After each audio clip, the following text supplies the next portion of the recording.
as always, we need to give a shout out to our sponsor, Usk Stoves.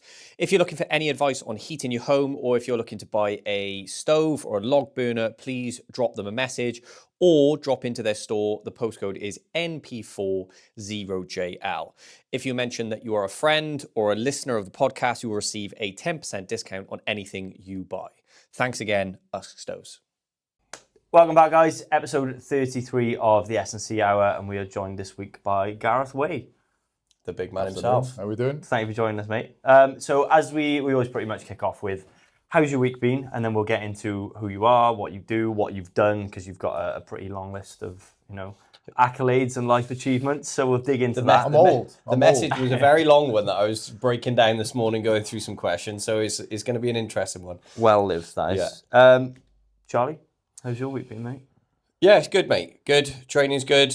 Training's hard. Went and watched the Wales-Italy game, which was class. That was good. Fucking brilliant game to watch. For the first half, if you had asked me, are Wales the best team in the world? Probably would have said yes. Mate, yeah. The second half was a bit touch and go. My arse was going a little bit, but do you know what I thought though when they started going downhill? Remember we had that conversation like on a podcast however long ago about just getting them stronger, just getting them fit. Yeah. It was like, is this a case of your fitness is kicking in now? After, second half and it's going downhill, or has something else changed? Mate, the whole attitude in the stadium was different though. It was, the atmosphere was class. The attitude towards defense, just every hit was massive. You could hear it from the stands. It was wild. So training's going well. That was a good night out. Yeah, a long one. But then training after it is always a fruity one after having too many jars of Guinness. But how have you been, mate? Training wise, almost non-existent. Obviously, Georgie boy went to hospital for Top G for some form of infection, but he's out now and he's running around like nothing ever happened. So it's quite nice. It put things in perspective, because you're like, all right, training really matters, work really matters, and when something like that happens, you think, right, fuck all That's of this. That's the most important thing. You just have to sort out deal with that. your affairs at home. Pretty happy now to be back in the house, back to a normal routine. George is fine. The sun is shining, and life is good. Happy days. Gareth, how's your week been, mate? Well, it's painful thanks to him. His programming, but no, I'm enjoying the Ollie lifting program and falling back in love with CrossFit. I had an injury this time last year. It was just before the last workout of the Open, and it knocked me out for months doing proper training. What was it? What was the injury? Still don't know. So it was squatting on the Thursday before we were doing the 25.3 on the Friday, and got to the bottom of the squat. Something crunched in my hip. Pain kind of wrapped around my body. I stood it up, put the weight in, but then everything just started tightening up. So I've had it looked at. Finish the squat though. Oh yeah. Good lad. Yeah. So you had a bit of a step away from the CrossFit side, haven't you? Yeah. But it's slowly coming back. So it's not been a bad week from a training perspective. Work is work. Yeah. Did you do the Open this week? No. No? Did you do any of them? I did 26.1. Yeah. And decided that was as far as I needed to go. They've done well this year with baiting people in the sense of, not that it's an easy workout by any means, because it was like 264 wall balls. But simple in the sense of, right, everyone can step over a box. You can all do it. Everyone can do a wall ball, and then you see people. You know it was bad because we'd be in the gym and they'd go time, and it would hit the time cap, and everyone who was doing it would just drop to the floor and just flay out. It's like a grenade's gone off in the middle of the room. Literally. But the 26.2 is and ring muscle up.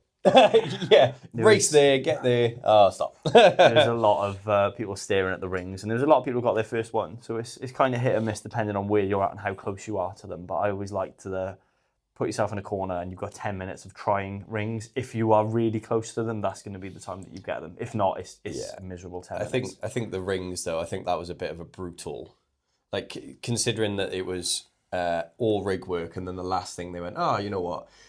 Rings, throw those in. I think if it was rig, I think more people would have had at least a go at maybe a chicken wing, but you can't really chicken wing a ring, can you? No. You put your elbow wrong in that and you are crashing. Yeah, it's kind of like style. If you've got enough strength, you can muscle your way through a barbell, but if you haven't at least got the idea of the technique on the rings, no amount of strength is really, unless you are just a gymnast. You're just swinging around aimlessly then. Yeah. Yeah. So we've just touched on a little bit of the present day, but I want to take you back to, let's say, teenage Gareth. Okay. Not sure my memory's that good. So when was the love for fitness? When did that start for you? Well, ultimately from the age of about 6 or 7, I was pushed into the pool. Oh, So okay. swimming was my sport all the way through, and it was. I mean, have either of you swum? No, God, no. No, Yeah. God, no. I mean, it's brutal. So it's, the morning sessions, evening sessions, normally 2 sessions a day, 5 days a week, and then your competitions on the weekend. So there wasn't a lot of time for other sports. Still did basketball and rugby and all the other kind of team sports in school, but swimming was the main thing. That kind of progressed then as you get a little bit older, and we used to train with Newport and Mainly Olympic Swimming Club down in Mainly Baths. Yeah, right. And they allowed us into the gym kind of ahead of normal practice there. So typically you had to be 16 or over to go into the gym. It was a public kind of council gym. Right. But they gave us special dispensation to go in there and start training. But there was no kind of formal S&C coaching there. And it was all Do what you can. Yeah. Go in, make it up as you go along. How old were you at this point? 13. And they sort of just said, right, here is the gym, go. Yeah. That was as far as it went. It wasn't like this is what you want to get out of it or anything. Just So the training was nowhere near specific enough for swimming. It was like Flex magazine, looking at the sort of stuff. Yeah. Chest arms. Yeah, exactly. Yeah. When you started the gym, that's quite a daunting age to start something like the gym. Were you naturally confident at that age to walk into a room like that and just start going, right, okay, I'm going to do this and that? Or did you have someone that was a mentor that kind of took you through it? Or no? Yeah, I was kind of lucky in as much as my friendship group were quite a bit older than me when we were training. Right. So there were guys there that had been in the gym a little bit longer. So I was kind of training with those guys. Yeah. But the reality was at that age, no one really knows. Yeah. Just cracked on. Yeah. But it was kind of a different time as well, because you look at how popular training is now. And I don't know what the statistics are, but there's got to be something that says kind of training has become the new kind of social outlet over. No one drinks anymore. No. Pubs are shutting down. People, more gyms than ever. I remember being 16 and you'd have to go and look to try and find a gym. There were no, Nuffield or a Sporter or wherever the fuck it is now, but no health clubs. There was a grotty, dirty gym somewhere, and then you had like the, Pontypool Leisure Centre or something like that. Yeah. Whereas now it's everywhere. And that's the thing. So it was kind of out of the norm. Yeah. So you were the odd one out as opposed to the kind of in the crowd. Same as everyone else. Yeah. But I quite liked that. It was good being in school and being the. Yeah, I'm training. Yeah, I'm job. doing something different. Yeah. Yeah, I'm doing something different. So when you were doing your training for your swimming, then how often was that in terms of a weekly schedule? Were you in the gym 2-3 times a week, or was it mainly swimming and then a handful of times? Yeah, we would. I think the training was split between Maindy and a Hartridge school pool. Right. So we train there Mondays, Thursdays, and Fridays, and mainly Tuesday and Wednesday. So it was Tuesday and Wednesday that we do kind of S&C work before going into the pool. But other than that, they used to make us run. I never liked running, so I got dragged into that. And they used to have swim benches on the pool side as well. I don't know if you've ever seen those things. It's like lying down with I guess it's like an erg that mimics the swimming action. Okay. So that would be maybe 40 minutes before your swimming session. So it was pretty full on. Did you enjoy going to training from, you say 6? 6, 7. Yeah. Did you enjoy the process of going before school, or was it a chore that you just sort of had to do? Enjoy is a really subjective term. I mean, it was just a case of that's what I did. It became the norm. Yeah, it's almost part of your personality. Yeah. And my dad was brilliant at getting me up in the morning. It wasn't so good when I was learning to drive, and I managed to. In the old days, you used to be able to accidentally lock keys in the car. So we drove over to train, and I was learning to drive. I left the keys in the car, slammed the door shut. My father looked at me, he was like, "Game over." It was good training for him. He had to run back to the house and come back. But yeah, it was just the norm, and like I say, it was quite nice to be different, the odd one. Yeah. So why swimming? Brilliant question. I'd have to go with parents. Is it? So my mother kind of pushed me into it. Were they swimmers? Did they do it? Nope. Oh wow. Okay. No, I don't know where it came from. Because that's quite a I say niche sport, but that's quite a for a kid. I can't imagine swimming lengths and lengths and lengths of a pool is exciting as put a ball in your hand, go go kick it, go run, go chase. You know, you're in a park, you're in It's unrewarding as well. Yeah. The amount of effort and time you put into it, unless you're Adam Peaty and you're the top 0.1%, like people You've got to seriously there's love not it. a massive career in it. And I know 2 girls, one who currently trains with me and one who used to train with me, very good swimmers. They both coach swimming now, but it was kind of, they got to the point of like 17, 18, and they were like, am I going to the Commonwealth Games or am I stopping? It was one of those two. There's not like a massive future in it. Well, that was the thing. I think I was a bit of a dreamer. So from the time I started, I was going to be in the Olympics, and then, you know, no one sits you down and looks at you and says, right, look at the average. Yeah, you're like a turtle racing against sharks. You've got short arms. You're less than 6 foot. You got no chance. So I was convinced I was going to go a way further than I did. But it was, I think there were carryovers. So when you're doing that sort of training, there's definitely carryovers to school with regards to your dedication, the Discipline. way you apply yourself, discipline, definitely the word. But it was, I created kind of a friend group there, and it became that kind of community thing. It sounds ridiculous because you're spending an hour and a half a day or 3 hours a day with your face down in the pool. But it's that's your friendship group. They're the people you're Bit of camaraderie. You're all in it together, kind of. Yeah, and as a teenager, when you're there and everyone's wearing next to nothing, it's not a bad environment. Yeah, true. So you went. So when you finished swimming, then what was the age gap like between starting and finishing it, and why did you finish it? I finished when I went to, ironically, I finished when I went to university. So I was one of those annoying people in GCSEs. I was lucky. The education system suited me and it kind of came relatively easy.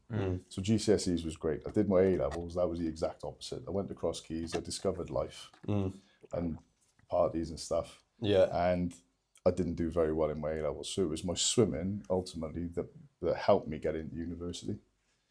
So I'd had Welsh school honours and that sort of stuff. So that reflected well. It got me into the sport and human movement studies with UWIC. And then when I went there, they were kind of adamant that you swam for them, but I was living from home. So driving from Lisworry to Cardiff every day and having to get pulled into kind of training sessions, it just kind of killed it for me. So that was really where I started doing more gym work. And then I kind of started playing around with taekwondo and kickboxing and stuff. So there was no other sports at that age that you were like maybe tied away or pulled away from swimming at all, like rugby, football, your traditional stuff, or no, never interested? No, because I'd never played it to a high enough level when I was really young. So trying to start that at kind of 18, 19, I don't think is ideal. And especially being in UWIC with the kind of standard that they had there. Yeah, I'd gone to the big rugby school, I got munched. Yeah. How did you find kickboxing? Like, did you do it in uni or was there like a local? No, club, so it's still going actually. I don't know what it's called. It's in Mainly with Gary Gasser. He's he teaches taekwondo, kickboxing. I used to really enjoy it. It was good fun. I think the carryover from the swimming, there was natural fitness there, but it was also the kind of mobility and the flexibility. So that again came relatively naturally to me. Obviously, there's nothing natural about getting punched in the face, so that was a bit of a wake up call. You've picked two sports that are really hard to get addicted to, and somehow you've managed to do it. Like sticking your head in water at 5 a.m. for an hour and a half at a time, and then getting punched in the face. Yeah, it's fair to say I've got an addictive personality. So when I do, but like to the least should have been least addictive sports you could have been addicted to, really. Yeah. Well, it could have gone a lot worse. You know, I could have got addicted to something else. Of course. Yeah, and again, friend groups. There were other people that were involved in taekwondo. So my best mate was involved in the taekwondo, so it was his kind of encouragement to draw across to it. Yeah. Okay, I got you. So with the taekwondo stuff, was that something that again you obviously had that mindset as a kid when you were in the swimming baths, kind of going right, I'm going to go to the Olympics. When you were doing the taekwondo stuff, was it to compete? Or was it just general training? Just general training. I mean, at that point, I had the kind of reality set in that That life isn't of the Olympian. Yeah. It's quite refreshing though, isn't it, to do things as a hobby and know like nothing relies on this. Yeah, like you're not takes all the stressed pressure about. off. Yeah, if you have an injury or something, you're not like, shit, this is my career on the line. This is, I'll miss a week and I'll be fine. It was for fun. That was the other thing, and I guess at that age there was aesthetics involved as well, and just trying to stay in shape. Look good, feel good. Yeah. No, I got you. Was there any other sort of martial arts or anything like that you did? Boxing, anything around those kind of? The boxing story is a little bit later on. Okay. That was one of the charity events, but I mean we can. Yeah, you've done some serious work for charity, which I want to go through because the list is as long as my arm, and we'll be here all day talking about it. So the boxing one we can talk about at that point, or if you want to. Go for it. Go on. Why not? So basically, we had a guy in work who had boxed to quite a good level, and he was friendly with Jamie Arthur, the Commonwealth gold medalist. Yeah. And he encouraged our CEO to sign off on us doing a white collar boxing event. So you can imagine it's enclosed, so it's within the organisation. You can imagine the kind of relationships you've got in any sort of corporate organisation. There are people that like each other and people that maybe don't as much. And you work in HR. And I work in HR. Right. So we had one event where I was a spectator, and then they decided they were going to do this international event. So the first one was just UK. The second one, they brought in people from all over the world. So I started training with those guys. I was about 20 stone at the time. So all the training stuff has gone out the window, and I've carried on eating the way you would when you train. And it killed me, but I was loving it. It was really good fun. And I get put up against this big Irish guy. And I make a joke of the fact that I came second. But I definitely didn't win it. But it was one of those where, again, I think I went out in the first round, and as I swung a hook, he moved into it, and I felt something go in my shoulder, and I just couldn't use my right arm for the rest of the fight. Nice, always fun. And the guy who was in the corner with me is saying, "Why are you not throwing your right?" I was like, "Oh no, I'm fine." So I finished the fight. We went out into Cardiff afterwards, and I've got a belt holding my arm across me because I turned out I tore my rotator cuff. But nice. Yeah, I've done that. It's not pretty. It was horrible. Yeah, shit. It was horrible. Can't lift your arm. But that was my claim to fame. Then when I went back into work, if anyone was taking the piss out of the fact that I lost, I tore my rotator cuff in the first round. Carried on. That's the story. You didn't bottle out of it. Yeah. No. Did anyone take the piss out of you for losing who fought, or was it just everyone else on the sidelines sort of? That's a really good question, and the answer is no. Anyone that was in the ring didn't say a word. Yeah. And that's the thing I think that winds me up sometimes with any sport, going completely off a point now. But when you're watching commentators, and they'll talk about someone only coming fourth in the Olympics after, and you're thinking fourth in the world. It's phenomenal. Yeah. What are you talking about? Yeah, there's billions of people on this planet. Exactly. He's the fourth best at it. Like you said, you very rarely see people that have been there and had a match be critical. Yeah. And I think that's really important. Yeah. My dad used to come into, we had a computer room in my mum's house, because that's how old I am now, where you have a computer. You crack me up with it. That's how old I am. I'm 50 next year. In your prime, mate. Yeah, 50's a new 30 now. Yeah, you said that the other day. I'm not 50's sure. 50's a new 30. Life starts at 50.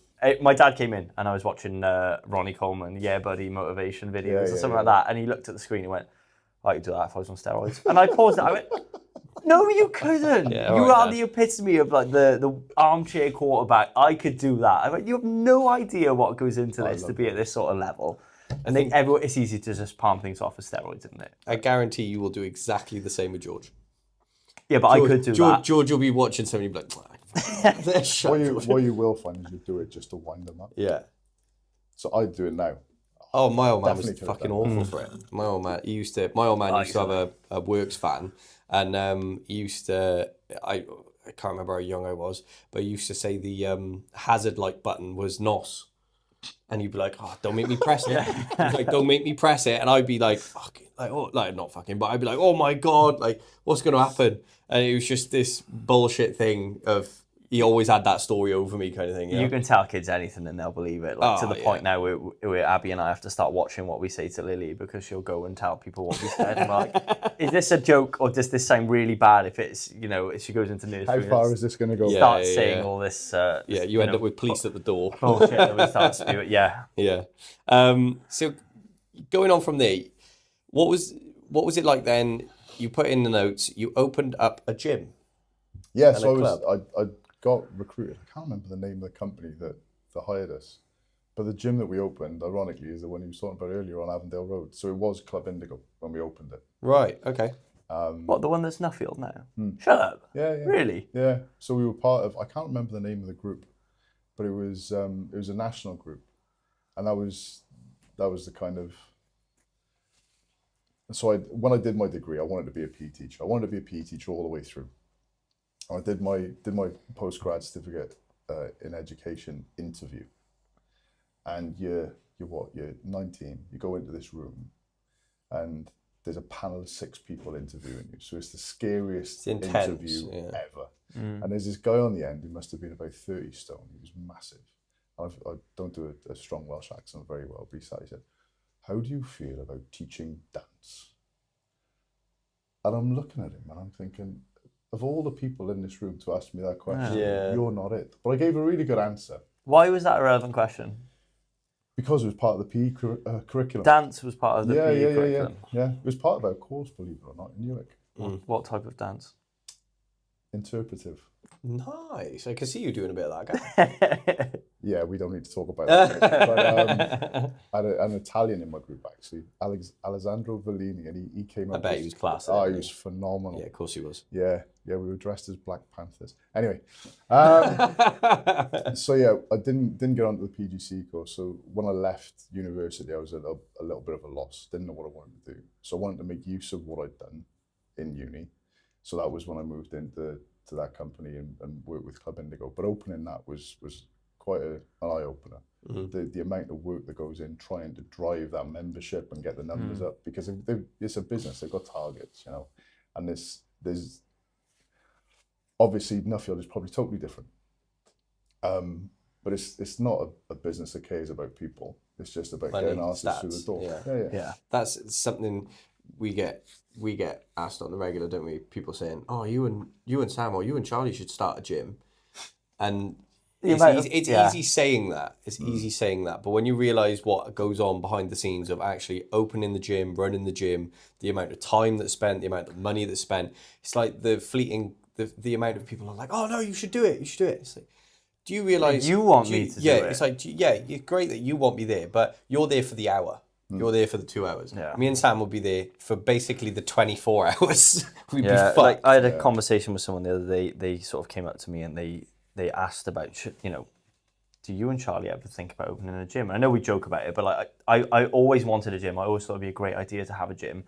And then someone put it in the terms of you're a glorified cleaner. Because the sense of how much you get paid, the time you're there for, the things that really need doing. Coaching is like 2% of it. Like, I know it takes up a lot of time there, but like all the background stuff, like answering emails, things like that, like I have got no time as it is. And I don't run a company or a business in the sense of like, brick and mortar business with all these external things going on.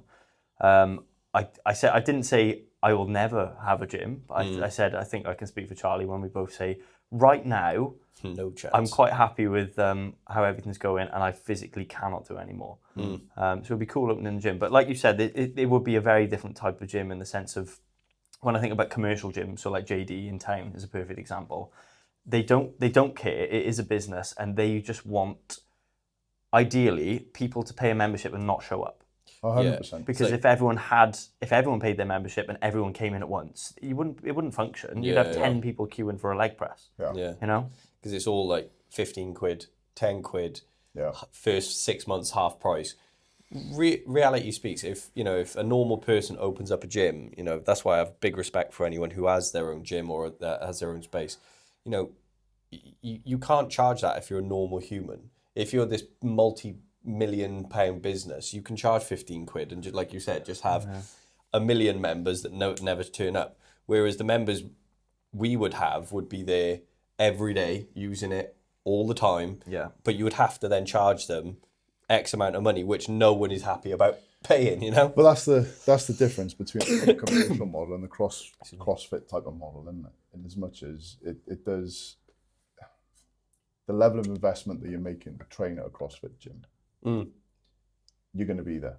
And it's class-based, and you've got coaching, and you've got, you know, it's a totally different environment. But where people have been used to that kind of commercial structure, it makes it so different and so much more expensive.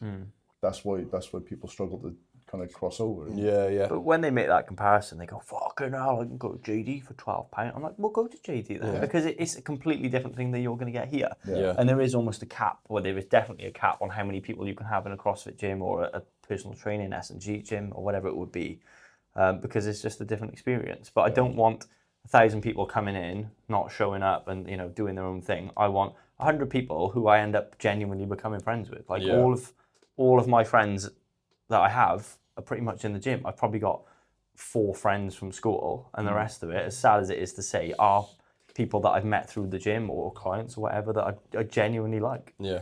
You know, it's a very different thing to clock in, put your headphones in and fuck off. Yeah. I don't think that's a sad thing to say at all, because this is one of those ones. What did Zena say? She said, I'm going to listen to this and it's going to make my toes snap.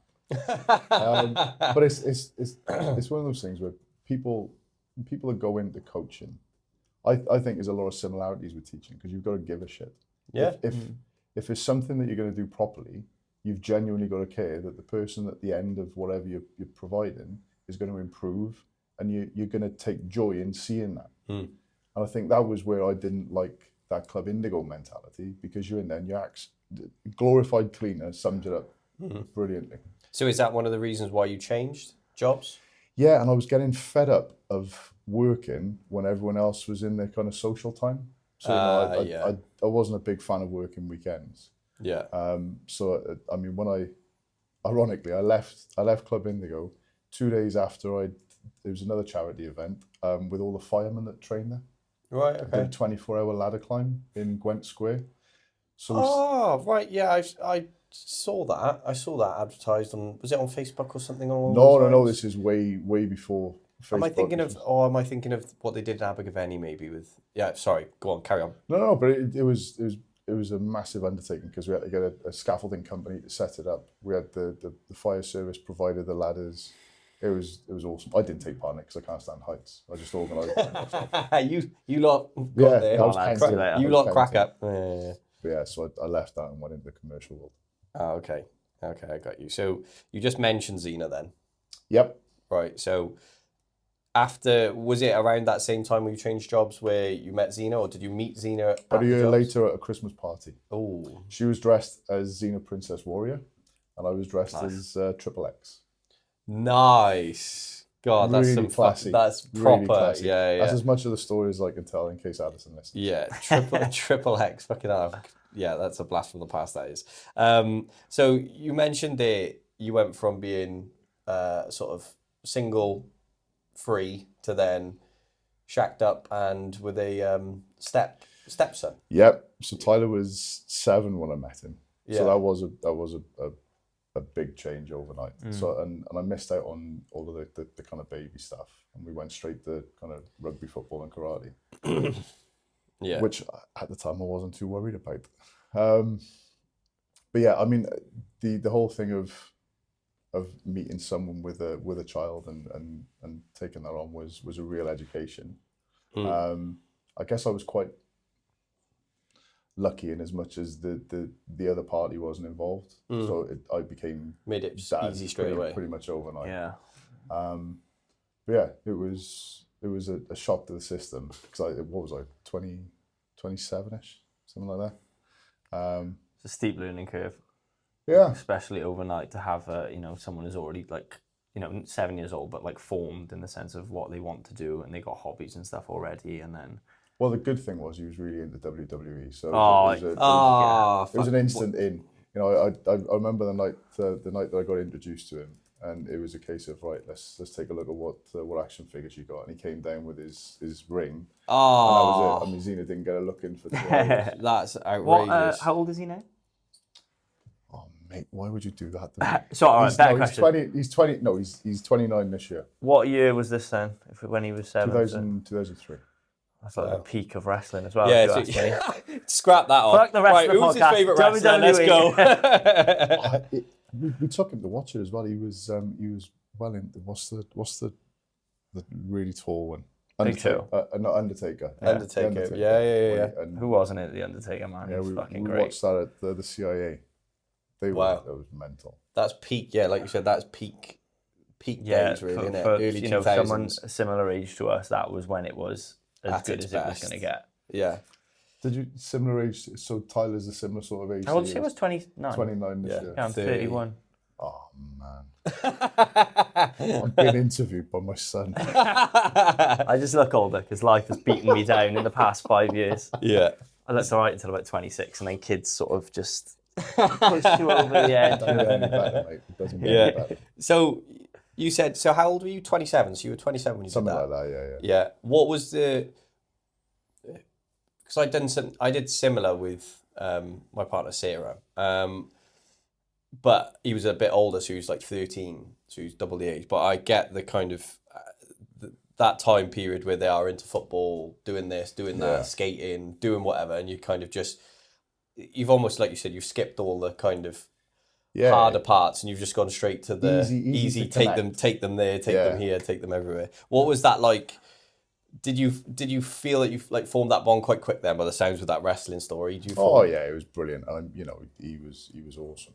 Yeah. So he kind of accepted me really quickly, but I think that the bit that was the most difficult is knowing where to kind of be dad. Where your line is. Yeah. Yeah, no, I get that. And the kind of correcting him and that sort of stuff. And it's I don't know if you had the same with Sarah, but I mean with Zena, I always felt like I was almost infringing.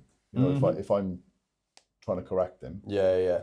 You've almost got that. I know I should say something here. Should I say it? Because if I do say it, is it going to come across like I'm trying to be his dad when you're not his dad? But you kind of are his dad at the same time. Yeah. You've got all that sort of catch-22 going through your head. I think as long as the intent of what you're trying to say is like, I'm trying to correct you, this is for you because I love you. I'm going to say this even if it is, tough love or whatever it will come across as. I think as long as the intention is good, then it's fair. Yeah. Well, only once I got the line, "You're not my dad," and that was when I was teaching him to swim.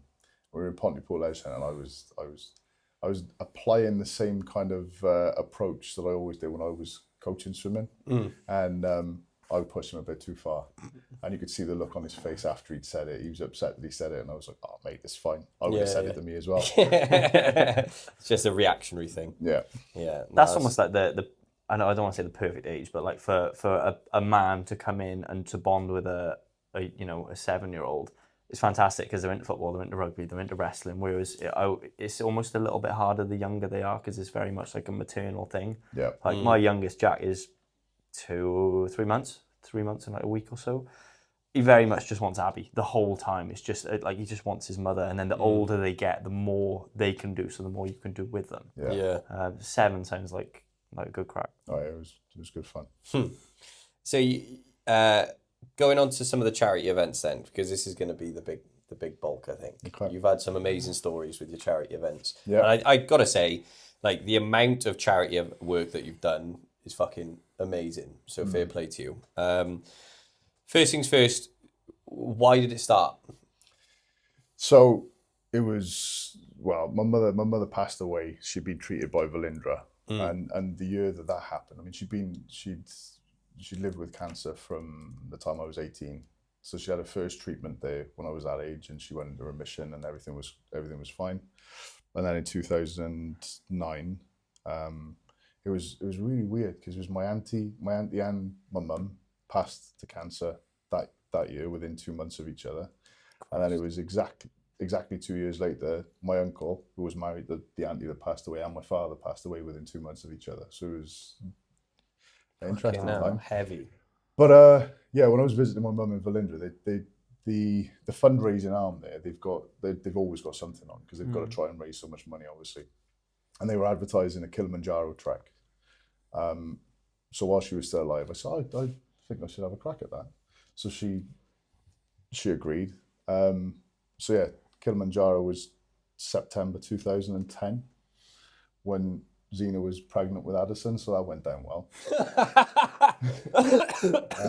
Class. That is a typical. It's kind bloke. of for charity though, so it's that is always such a fucking I bloke signed up to it mentality. before we knew, so there was no backing out there. Yeah. But it was that was entertaining. I mean, it was an amazing experience all the way through until the night before summiting. So they take you up at a certain rate, so they're trying to ensure that you don't get affected by altitude. But what you get affected by is the toilets, because they're long drops. I don't know if you've ever used a long drop. It's basically a hole in the floor, and it's disgusting. And the night before we were going up, I was really ill, and I was being sick, and so you don't know which end to put over the hole first. The smell was killing me, so it probably didn't help. But I had one of those buffs. I was spraying deodorant on that, so that was all I could smell. I don't know, God knows what chemicals I was taking in. So I was rough the night before. I woke up the following morning, and the doctor's tent was about 3 tents down from mine. And I saw people going down to see them, and they were being binned off. It was like, no, you can't. You're not going to be able to do the summit. So I was like, oh, Can't do that. I can't risk that. So I just shut up, wrapped up, and went up there. But then you've got the last piece of Kilimanjaro is basically shingle. So you're just having to traverse this. You're going up. It's almost as if you're skiing and you're having to go up in the snow. So you're going up sideways. And there's two points, because Kilimanjaro is like a volcano. So you get to the top, but then you have to from the top you carry on to the highest point. So I got to the bit that's called Gilman's Point, and they do this health check, and they start asking me questions. I'm all over the shop, and he's like, "No, you're going down." So I'm absolutely gutted, but it was obviously the right call to make. But they put you with one of the porters, and you're going down, and that is a weird feeling as well, because when you lose altitude that rapidly, you start feeling amazing. It's a little bit like the blood doping, because you got so many red blood cells. It's like, Jesus Christ. But we got to this one point when the sun was coming up, and this guy is to the right of me, and I look across and I can see lions. Yeah, I'm convinced I can see lions, and I'm like, "There's lions over there," and he's smiling, he's laughing. He's like, "No, it's the altitude." I said, "Nah, there's definitely lions." Mate, I can see and them. He kept going. I was like, "If you're that sure, you stand that side of me." So I was kind of walking down there at arm's length, making sure that if they had anyone, they were going to have him. I don't know what I was like thinking. I mean, if they'd run at us, I'd have had no chance. But yeah, that was a real eye opener. Doing that, feeling that rough, and having it dissipate so quickly as we came down. But then when I got to the bottom, I was absolutely devastated. I was gutted that I hadn't done that. That's close enough, mate. I wouldn't write you off for that. No, but personally, it's you know, you want to. You've got that in your mind. You want to get that through. Absolutely. Did you train a lot for that Kilimanjaro? I did, but nowhere near enough. I mean, like I said, Can you ever train enough for something like that? How long did it take to get to the top? We were the whole trek is 4 days, and your last section is 12 hours. You start at night and kind of go up. It's a long walk, that. It is, and it's. I mean, you can't train for altitude. We were going to they had an altitude chamber in one of the universities that we were invited to, and we were doing stuff, and that was fine in there. But they were saying some of the porters get done as well. It's just luck of the draw on the day. But it was rough. But when you're talking about training properly, I was still too heavy. I'd allowed my weight to climb when I left the fitness industry, and I didn't get enough off. What country is it in, Kilimanjaro? Tanzania. Where's Tanzania? Honestly, my geography is the absolute. Mine's shit as well, mate. It's Africa somewhere. Okay. It's the highest mountain in Africa. Yeah, I was thinking like Nepal or somewhere like that. No, they do that. That's Machu Picchu. No, Nepal is, what's it called? The big one. Everest. Yeah, Everest, that's the one. Yeah. So when you did Kilimanjaro, did you do it with anyone? Did you do it with a mate, or were you just? I was on my own, your but you Wow. were with all of the Valindra. So we'd done like Snowden tracks and stuff as practice. So everyone was. Yeah, I know. Just for reference, then. So have we all done Snowden? We've all been up. Yeah. Right. So that takes like what, 4 hours? Yeah. Do you know the height difference between Snowden and? You're starting at a higher point in Kilimanjaro than Good, where Snowdon is. good practice then. It's to be It was fair, a bit of fun. Yeah. you can't practice for that unless you go somewhere where the altitude is, insane before you even start. We did do Snowdon in the snow. That was fun. And we had That's pretty hectic. there was a group in front of us when we were coming down, and a girl had broken her ankle, so we had the whole helicopter thing coming out. They don't do lifts for anyone else though. That's the only bad Oh, bit. so they didn't offer you They one? take the one who's injured, and then everyone else, no, you're on your own. Yeah, crack on. It's got to. So Kilimanjaro then, that was well, I say a massive one. It was a massive one. Yeah, big one. Yeah. So going from Kilimanjaro then, when was the next one? Because I've got a timeline of it here, but what's your memory like of it? Jeez, what's my memory like? Full stop. Not great. So that after Kilimanjaro, that was the boxing. Boxing, yeah, you mentioned Boxing that. was the next one. Yeah, we've done that. Then, okay, so the next one. So the same. This is tragic, isn't it? This story. So the same year that my dad died, a lad that I used to swim with, Steve Studd. Studd was his nickname. I won't tell that story. He was incredibly young to get stomach cancer. He passed away like 2 months after my father. But his mum started doing a relay gala in his memory. So a bunch of us got back together. I'm not going to send any pictures to them because I look like a whale, right? Right. So we were doing these relay galas, and it was the second running of that gala that our old coach, a woman called Dawn. Why can't I remember her surname? That's embarrassing. Anyway, Dawn. She was acting as one of the officials there, and we went out for a drink afterwards. And she starts telling us about how she swam the channel as part of a team.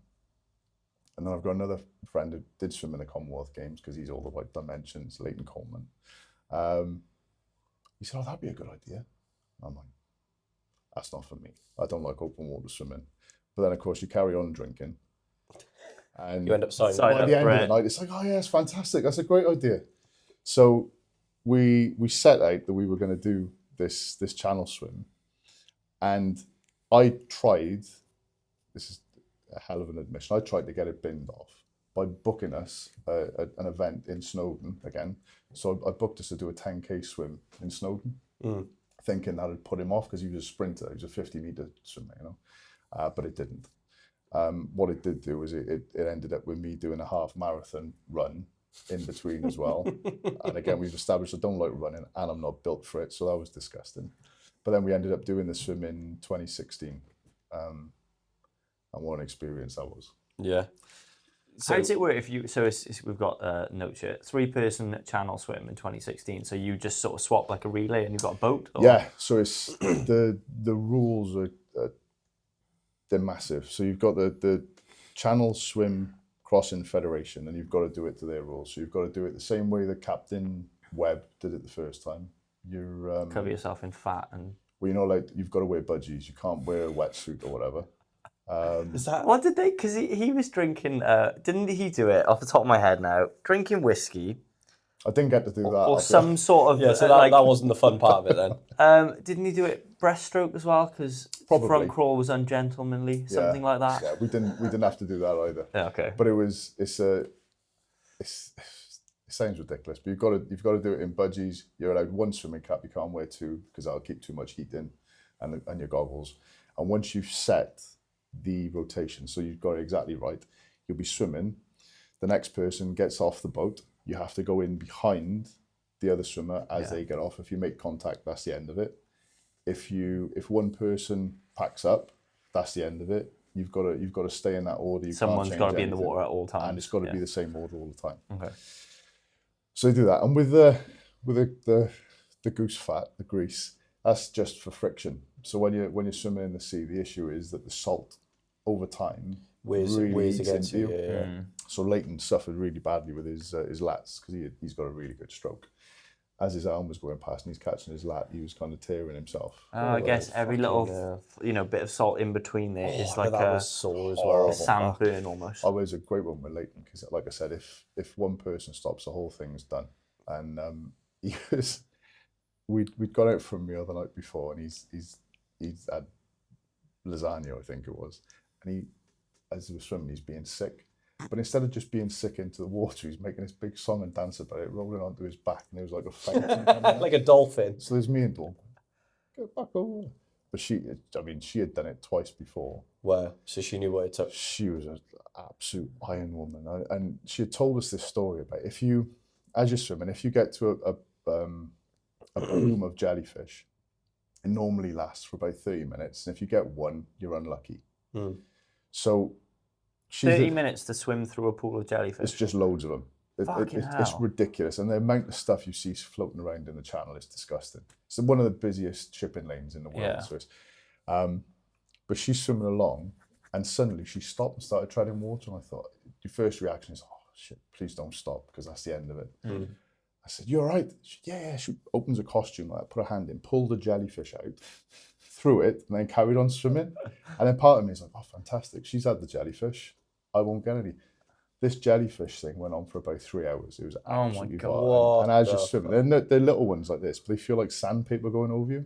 And of course, with the movement of the water as well, they're going over your back. Can they like sting you or anything? They can, but we were wearing it's a sun cream called Sea Safe. So it's like anti-stinging type of thing. But it just didn't feel very nice. Yeah, I can't imagine 3 hours of jellyfish. But it was a timing as well. So you go down there and you've got to stay there for like, you've got a boat, and the pilot of the boat will tell you when you're going to go, and he'll give you like an hour's warning. So the whole plan was we were going to be going on the Sunday, I think, and then we get a phone call on the Saturday morning, be ready to go tonight. So we started at 11:15 at night. After his lasagna. Leighton starts us off, so he's on the beach. They sound this horn, he has to run into the water, and then you're off. But it's pitch black, and all you're doing, I mean, for the majority of the swim, we're following this green light on the boat. That's it. I couldn't think of anything worse. So every time we have, it's either talk about triathlons or open water swimming at some sort of CrossFit event or something like that, how would you say it is different to swimming in a pool? Like the sense of like the technique. So the first thing is spotting. So when you're in a pool, you've got 360-degree vision, or you can turn your head in the water, whatever. The line on the floor. Exactly. You can follow the tiles. You know roughly where you are. When you're in open water, you've got no sense of where you're at. So you're lifting to look forward. So it changes your stroke dynamics straight away. I mean, the one we did in the lake in Snowdon, I remember getting a tap from the paddle, and it was one of the safety guys in a canoe saying, mate, you want to be going that way? Because I'd put my head down, because I hadn't done any open water swimming at that point. Yeah, you just veered I'd off. just gone off. Yeah. But he'd let me go a good distance before he let me know. I think it was part of the shits and giggles. You know, we'd just have a laugh with it. But yeah, that's the main thing. And then obviously the movement of the water. Yeah, I've heard if you don't sort of look where you're going first, then breathe, you will literally swim in a circle, because you just don't know where straight is or where the point Definitely is. possible, because you've just got you've got no bearing, you've got no point. That was the one good thing about being in the dark and having the boat there, because that was your focal point. Your spotter. You're just looking at that all the time. Yeah. But yeah, it's not something I'd Was be in a rush. Was it a scary experience? It was horrible. Yeah. Horrible. I couldn't think of much worse, to be honest. It was one of those where you're there and you think, well, I'm here, I've got to do it. Yeah, There's two other people. If I jack out, that's it. What was your first experience when you jumped off the boat then and started swimming? What was your first experience then of being that deep into the race, deep, like that depth of water? What was that like?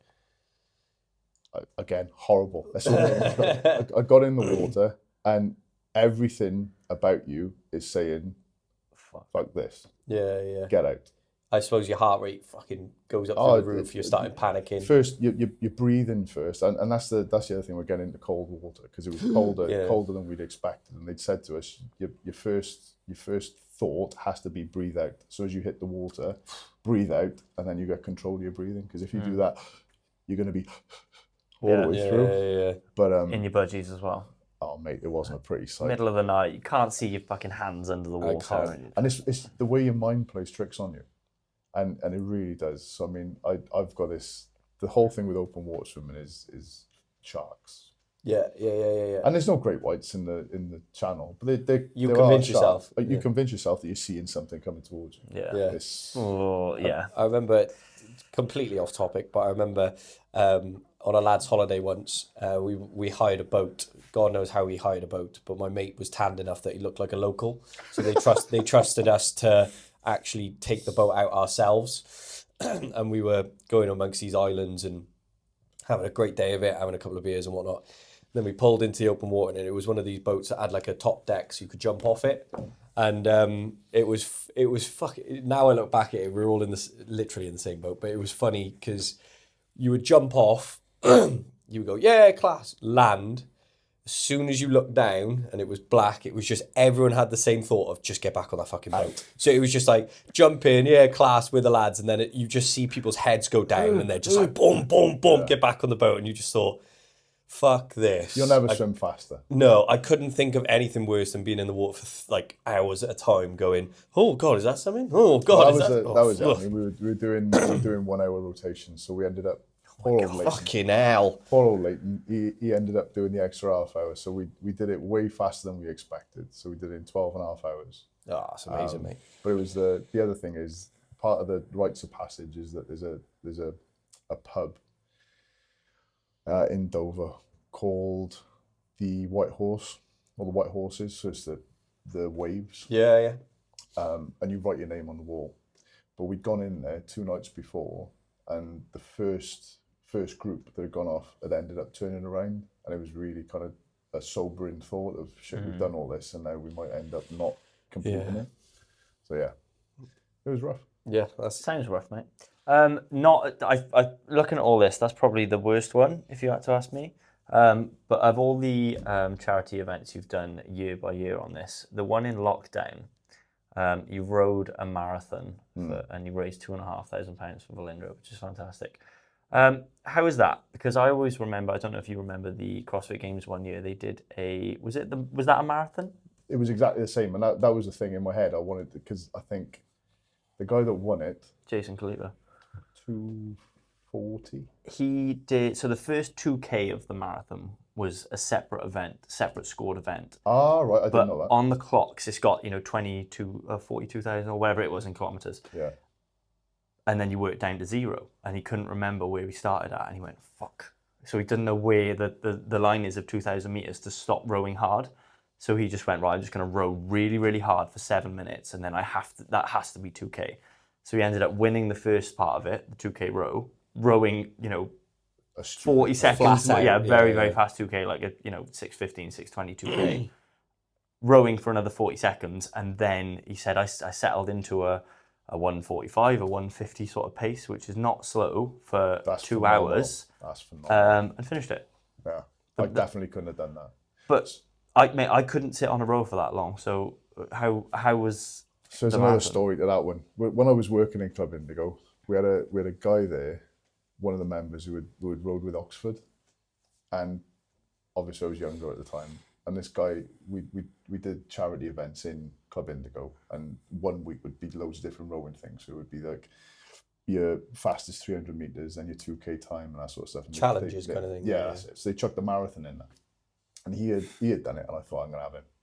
And I had in my mind this pace that I had to go, and it's ridiculous. But I got to 38,000 meters, and my pace started dropping. I had to stop, let go of the handles, and just walked off. And it was the most stupid thing I'd ever done. So when 38,000 I'd done 38,000 meters and I stopped. knocked it on the head. Fuck. It was ridiculous. What's the longest you've ever done on a rower? 500 meters? No, probably about 1,000 meters. We had 2K maybe once and probably spewed after it, but That's that's about horrible. 2Ks are the worst. it's the longest sprint you'll ever get. We did I was saying to Mike about this when he was on the 10,000 meters for a CrossFit competition. You do this and send your score in and go from there. And I ended up buying a bum pad for it because sitting on that for 40 minutes or whatever it was, like your ass is just numb. So I can't imagine doing that, almost over 4 times the amount, and then going I on. mean, the thing was, because we were in lockdown, obviously we weren't going to class or whatever. So the gym had not rented out, but they divvied out the kit. So we had the rower in the house. So I was just doing loads of different kind of distances and stuff. And I'd spoken to Ben Nash, who used to train with us. And I'd been speaking to him about what had happened to me the first time I tried to do it when I was younger. And he was like, yeah, but that pace is just ridiculous. Because I was trying to hold like 152 or something. And he said, if you want to get close to those guys, why don't you focus at 3 hours? So I think to get under 3 hours, I had to hold sub 205 or something. So I started off at just over 2 minutes. And by the end of it, I had averaged like 204 pace. But I had gloves because I remembered the first time I'd done it. Yeah, your hands. And the other thing, your hands just hook. Yeah, It's like once you finish, you come off and you can't open your hands properly.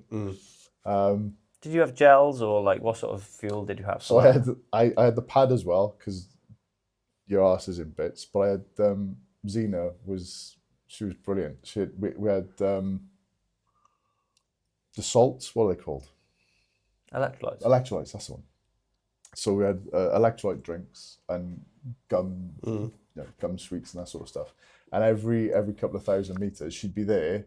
No, she wasn't. I wouldn't flicking them in your mouth. I wouldn't trust her with that, to be honest. Probably get told off for that. But no, she'd be there with a drink with a straw in it, just kind of going up and down with you. Trying to move at the same pace as me, and then just popping sweets in my mouth. You do need a team because if you're kind of sat, one of the lads did a 3.5 hour bike on a C2 bike the other day, and he had a box next to him, and he had like 3 drinks, electrolytes, water, some sort of like orange juice or something like that, a load of gels and some sweets. And because you're there sort of pedaling away, you can just sort of grab and go. Whereas rowing, like your whole body is in use all of the time, so you kind of do need a team around you.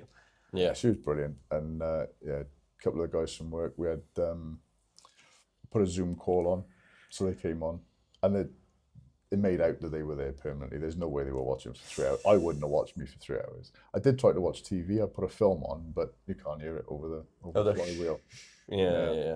Yeah. You mentioned then you got the kit from the gym. Yeah. So you put 2019. Was that your first introduction to CrossFit? Yeah. Yeah. So I went to a New Year's Eve party. Yeah. Again, got hammered. I was talking. There's a theme here. There is. That's why I don't drink anymore. And there was my friend's daughter's boyfriend, Tom Lloyd. I used to give him a ribbon about doing CrossFit. You know, it was the old thing of no technique and all that kind of stuff. Yeah. And he said, look, they're doing this thing at Breakstone. It's free for 2 weeks. Come and try it. If you don't like it, fair enough. And you can carry on ribbing me. But if you do, you've got to shut up. Yeah, just shut up a bit. Yeah. And that was it. I went there and it was, we had this long talk to start off with. I won't mention any names. And I was just sat there thinking, this is not what have I got myself in for? And then they put a workout on for like 10 minutes. And as it was a partner workout, and me and Tom were walking over to it, and one of his mates, I can't remember his name, said, oh, you're going to train with the older guy, are you? I thought, oh, no, that's not happening. So I made sure we beat him. And then as I got in the car, I drove to the end of the street and I had to get out and just throw up. I was in bits, but I was hooked straight away.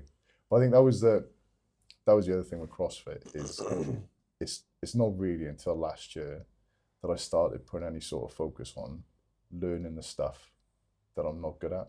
I just used to use it to beat myself up every session. And I think that's a mistake that a lot of people make.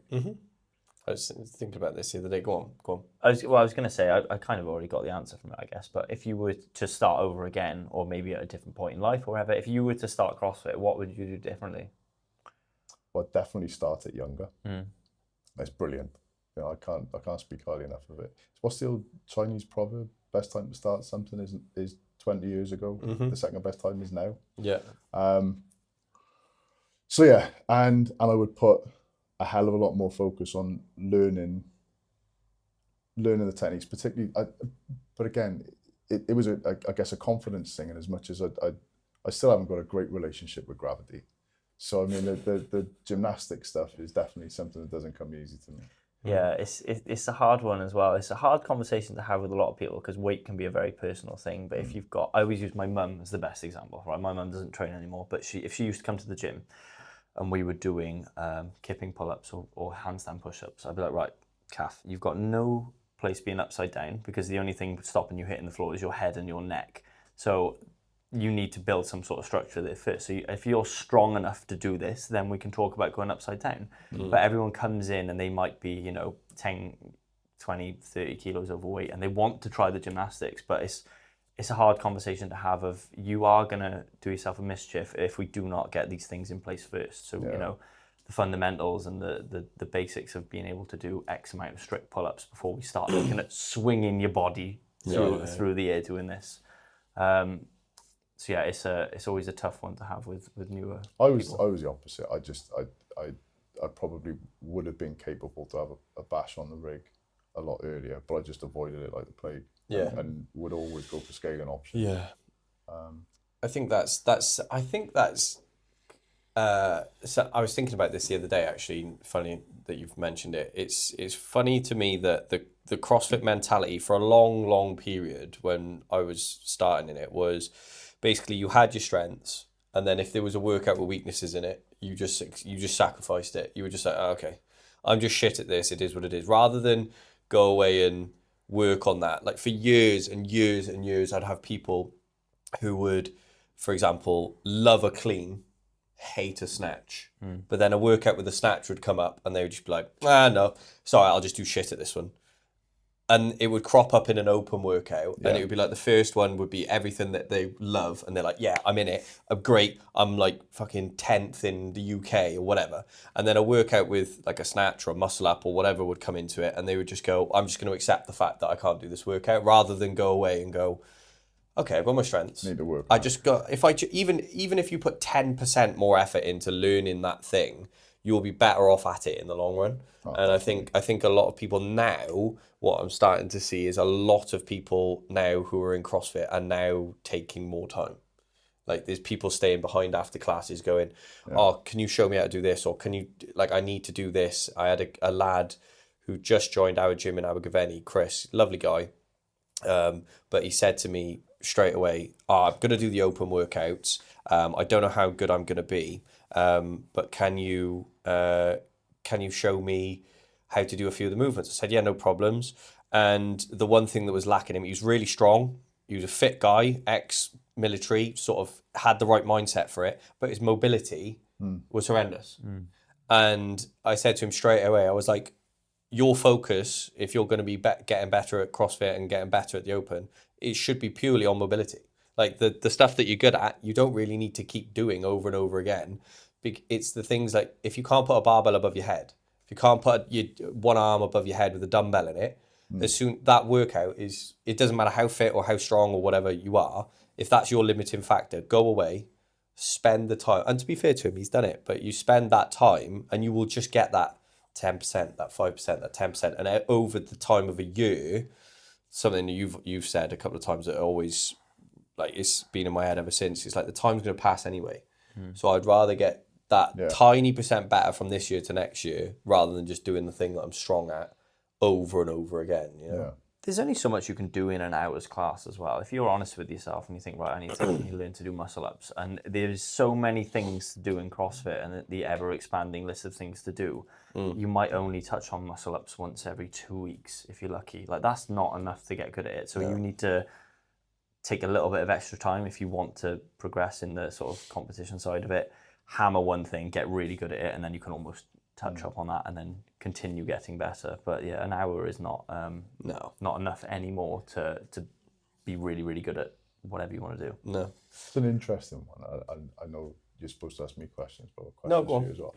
But with CrossFit, the thing that always strikes me is that you've got CrossFit as a methodology, which is brilliant, and it's, you create communities, etc., and it's a great way of training. But you look at the people that compete at the highest level, and they don't necessarily train like CrossFit. Yeah. They've got they're looking at periodization. They're looking at what do you call it? I can't think of the word. Looking at other sort of aspects of it. Yeah, so it's looking at it from the point of view of, right, I know I've got to progress in this particular area, so they have specific programs that they're working on. as opposed to they're not coming in and they're not wadding. eating paleo. They're not doing the right. We're gonna do fucking. When I did my level 1, the WOD for the day was like 5x5 bench. That was it for the hour. If that is the the methodology of CrossFit of constantly varied isn't a good way to train for a sport that is constantly varied. What would be a good way to train for the unknown and the unknowable was being really fucking strong, really good at the movements that are going to crop up over and over, and being really fit. So if I do in the off season or even throughout the year, if I do one really long aerobic piece continually every year, I'm getting better because I'm repeatedly doing the same thing and getting better at it, and the carryover from being good at this non-specific thing will make me good at all these other little niche parts. So yeah. I think you got to look at it as well. You in any sport, it doesn't matter what sport it is, you can't just do that sport to get better at the sport. So you can't just play rugby to get better at rugby. You've got to be in the gym. You've got to do all the S&C. You've got to get your food in. You've got to get your recovery in. Everything's got to get better. And I think with the CrossFit sort of methodology of like a class-based workout, like you said, with the muscle up thing, if you go in on a Monday and then you miss the next session, well, you may have missed that back squat session that you would have done because you've missed that session. So you may be not squatting then for another 2-3 weeks. And then that isn't enough of a stimulus to get better at squatting. So then all of a sudden then where in some respects you may have done pull-up work 2 or 3 times in that 3-week period. If you've missed a couple of squat sessions, then all of a sudden your squats dip. And that's when then you start to see people that have their specialities where you get, he's known for his gymnastics, he's known for being really strong, he's known for being super fit, because you start then falling into the bracket of, if I go on a Monday, Wednesday and Friday classes, those classes might be similar every Monday, Wednesday, Friday, but the Tuesday and the Thursday might be the thing that you need to specifically do. And I think that's where you're seeing now the massive improvements in CrossFit is purely because I watched with Sarah the other day the Big Skies CrossFit. God, Dan Bailey and Rich Froning, yeah. And I was looking at the numbers they were snatching, and I think Dan Bailey snatched 121 or 120, and Rich snatched 129, and Dan Bailey didn't stand up a 151 clean and jerk, and Froning did 155, and Froning was like, I missed that clean at the games last year.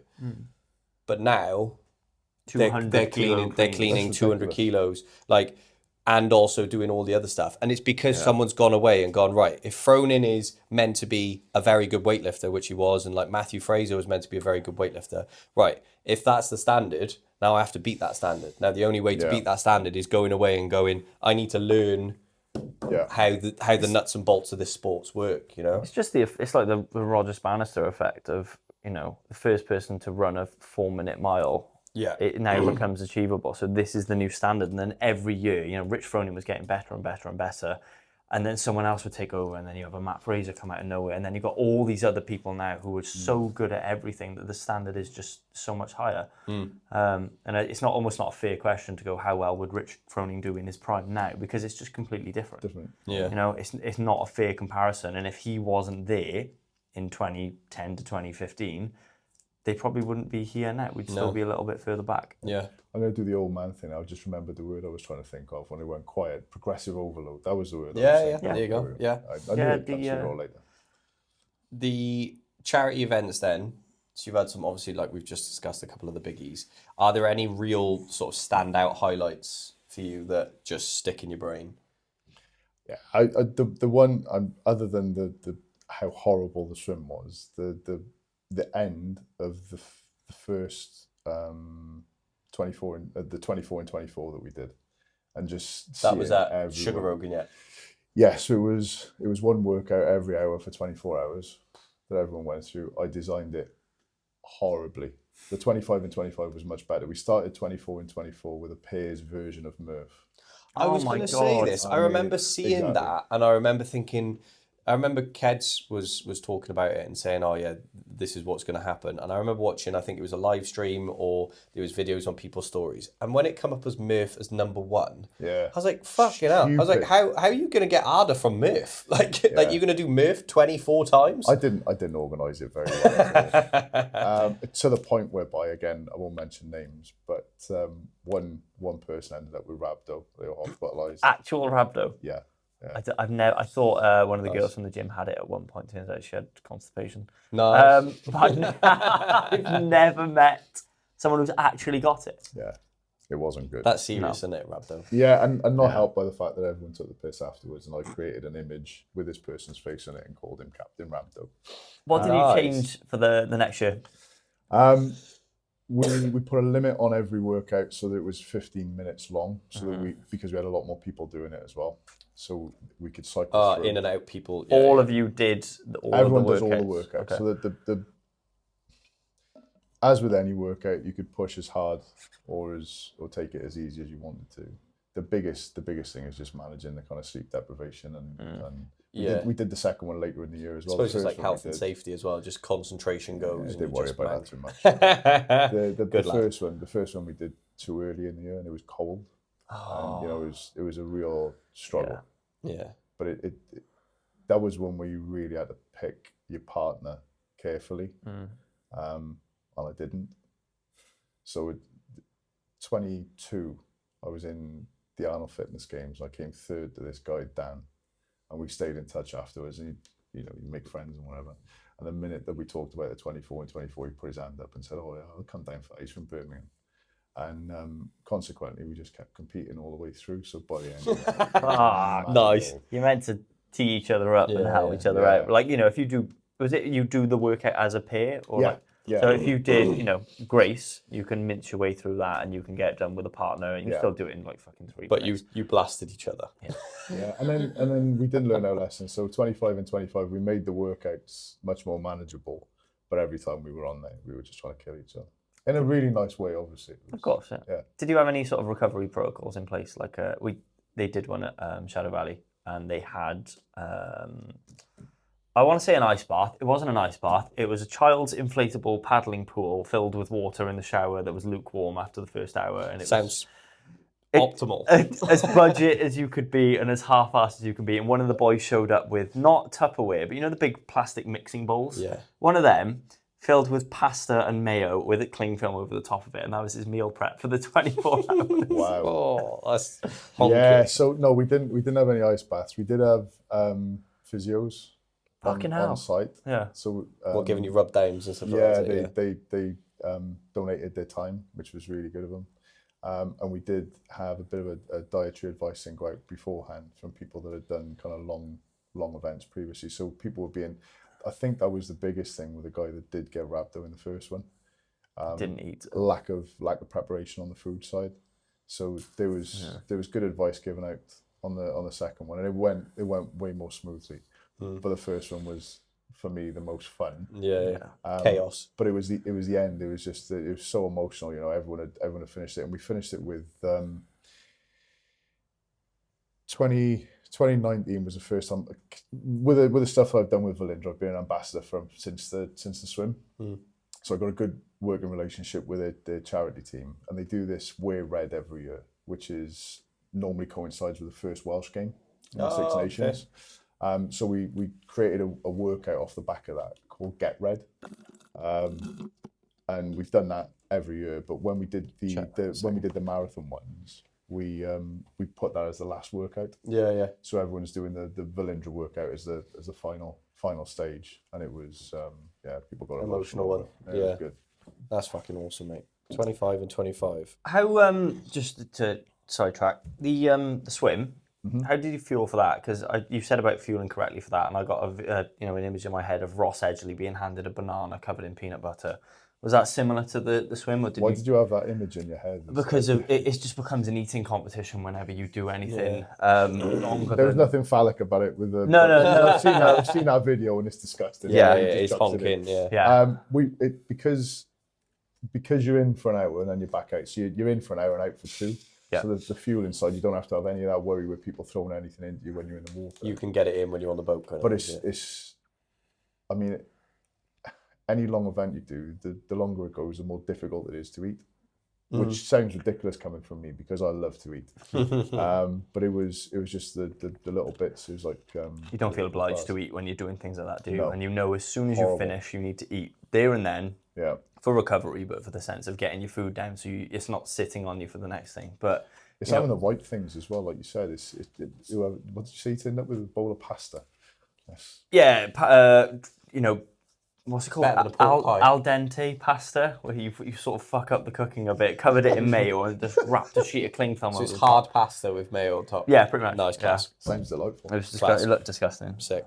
I said that as if I'm the person I'm talking about. It wasn't me. It definitely wasn't me. It wasn't me, I promise. I've done way worse than that, though. Are there any more in the pipeline? Not at the moment. We've got no aspirations for 26 and 26 because I think people have had enough of it. That's the other thing. Is when you're tapping into your network all the time for fundraising, I think It asks a lot. and you've got to do something different. I think that's when we were talking earlier. You said why the difference in the events. I think if you do the same thing too often and you're looking to the same people to support you, it's a little bit like you've done that. Yeah, it's What's the point? Let's do it. Let's do something different. Yeah. Okay. So Well, you got anything in mind? Yeah, I've had one for years, and I kind of want to give it away, and I kind of don't at the same time, because my mum goes back and forth with Valindra, and I thought it'd be a nice. I've always wanted to do something for charity for her, but again, it's not an excuse because I could find the time. I could get up an hour earlier, but finding a very tall mountain like Snowdon and taking a pair of 32 kettlebells from the bottom to the top, I think would be a pretty big ask. I think that would be worthy of a couple of quid for charity. Yeah. Happy to walk behind you and I'd sponsor you, but I wouldn't be carrying the kettlebell. Someone did it. I forgot his name now. He owns Ludus Gym from Monmouth, so shout out. Tom Burns. Yes, did it with 100 kilos on his back on a safety bar. I don't know how it broke down. I just saw a small clip of him walking up the hill with this fucking heavy bar on his back, but I guess you can't really dump a safety bar. You're kind of stuck, aren't you? You need sort of a team around you. Support team. Bloody hell. Presumably he didn't do all of that in one go. That's rough. So yeah, like fair play to him. We did a thing with Club Indigo with Snowdon where we took a concept 2 to the top of Snowdon and made everyone row 2,000 metres at the top. That was you, was it? Yeah. I remember something about that. There was loads of people and in the flywheel around carrying 100k for the whole thing. That's great. The worst thing about that is you get to the top and you're like, yeah, we've done it, well done. Just started. Fucking carry that back down. Yeah. You've just started, lad. Now you got to go back down. Oh, God. Yeah, I think I'd leave the kettlebells there and I'd put like stickers on them of sponsors Snowdon, or whatever like that, and just leave them there and then get done for fly tipping, I suppose. Yeah, I saw a lad. I think he sadly passed away, but he did one for charity before, which he did like a live stream of it. Can't remember the nuts and bolts of it, but it was so many lifts in so much time to equate to a certain tonnage, and he had like a time limit. Okay. So it was basically, thinking about it. I've been thinking about it quite a bit, doing something like that. But I wouldn't know what weight would be. Was it a deadlift or something? No, like it was that? a clean. So it was a clean and jerk. And I think he had 60 kilos on there. And it was like a certain amount of clean and jerks in like a 12-hour period or something. Yeah. It was mental. When you break these things down, I've seen a guy do it with deadlifts, and it was like a 70-kilo deadlift for like 12 reps every minute on the minute for a day. Or the that's Cam Haynes' son, who did the pull-up, broke David Goggins' pull-up, Truett Haynes, did like 7 strict pull-ups every minute for 24 hours. It's just criminal. Like, I could do about 3 minutes, and I think I'd be going, what's actually... Might call it a day, actually. Yeah. Well, that's what I mean. So I don't, the only thing that I'm any good at is fucking weightlifting. So, or I would have to do something that's like so totally out of my comfort zone that it would be like, you have to give me something to fucking do it. Into you know what I mean? So it's like, could you? Yeah, give me some lessons if you want. Mate, I'm not. You but don't want me to do anything with that. So no massive ones in the pipeline then, or trying to maybe think of one. No. I mean, this year, the last couple of years, 24 and 24 and 25 and 25 has been a bit full on. So I think a year. We did the Way Red 3 weeks ago, and that went well. Yeah. A little bit lower key. Nice. But I mean, with those kind of things, I'm with you 100% on those things where, I mean, the pull-ups and that sort of stuff, that's just pain. But if you find something where it is something a little bit like the half marathon for me, because I'm not a runner, it was just a case of one foot in front of the other and look as though you're not walking. Yeah. Keep shuffling. In fairness, you can't tell with me because I've got very few paces. But yeah, it's just something where you can just switch your head off and just keep going. I think you've done enough, mate. I think it's almost because you do it yearly, it becomes a, like, what are you doing next year sort of thing. Whereas in reality, you've raised more money than anyone else here for charity, so you probably deserve a bit of a break. Yeah, you've earned it, mate. Training wise, at the minute, obviously, if we're not training for any ridiculous goal of going up Snowdon with kettlebells, what does training look like for you week to week now? I just do the classes with Sugar Rogan, and I've since January been doing 2 sessions a week with this man. Nice. Plus the trip to Abergavenny on a Saturday morning. Really enjoying the Olympic lifting. More so because I'm trying to ward off my daughter getting stronger than me anytime soon. Yeah, she's not. We're going to touch on Addison, shout out Addison in a minute, but she's closing the gap. But I think with a bit of help, I think we're going to try and pull away a little bit, aren't we? Just to That's the goal, stave mate. off the. Bittersweet, isn't it? Because you want them to do well, but you're kind of like. Oh well, I I don't said know the about Zoom. that, mind. The agreement you've got, we'll talk about in a minute. Yeah, Fuck me. I'd want to be. I'd be on all sorts of stuff to get out of that agreement you've got. Fuck that. I did say to Zena, it's going to be the best and worst day of my life, the day that Addison lifts more than me. Yeah, It's going to happen. So what is this agreement? Because I've got no idea what you're on about. Go on. So she just before Christmas, she goes through phases, and I don't know if this is kind of like normal with weightlifters, but sometimes it'll be, oh, my snatch is feeling amazing, the jerk not so much. She was going through this phase of my snatch is feeling great, and she was about 20 kilos off my PB at the time, and then over Christmas she put 8 kilos on. Yeah, she's on her doing PB. very, very well. And it was because I'd said to her, well, if you beat my PB, we'll go to the Maldives on Your holiday. current PB as of then. At that point. So I haven't shifted it. Oh, so mate. she's, by the time she's 16, if she does 75, we're off. Got to go to the Maldives. That's what I'm That's saying. not a bad. I mean, you got to pay for it, but that's not a bad. Fucking hell, I wish my dad said something like It's that not to like me. you get to go to the Maldives and. Well, at the moment, I'm reliant on Zena. She's doing quite well in work with it. She gets commission. I don't. Ah, So, nice. I'm kind of trying to shift. It's on your mother now. So you can't change the goalposts. So 75 is the. I've made the promise. And just to give an idea, how old is Addison? Because she's just had her birthday, hasn't she? Yeah, she just turned 15. She's got a year to put 12 kilos on her snatch.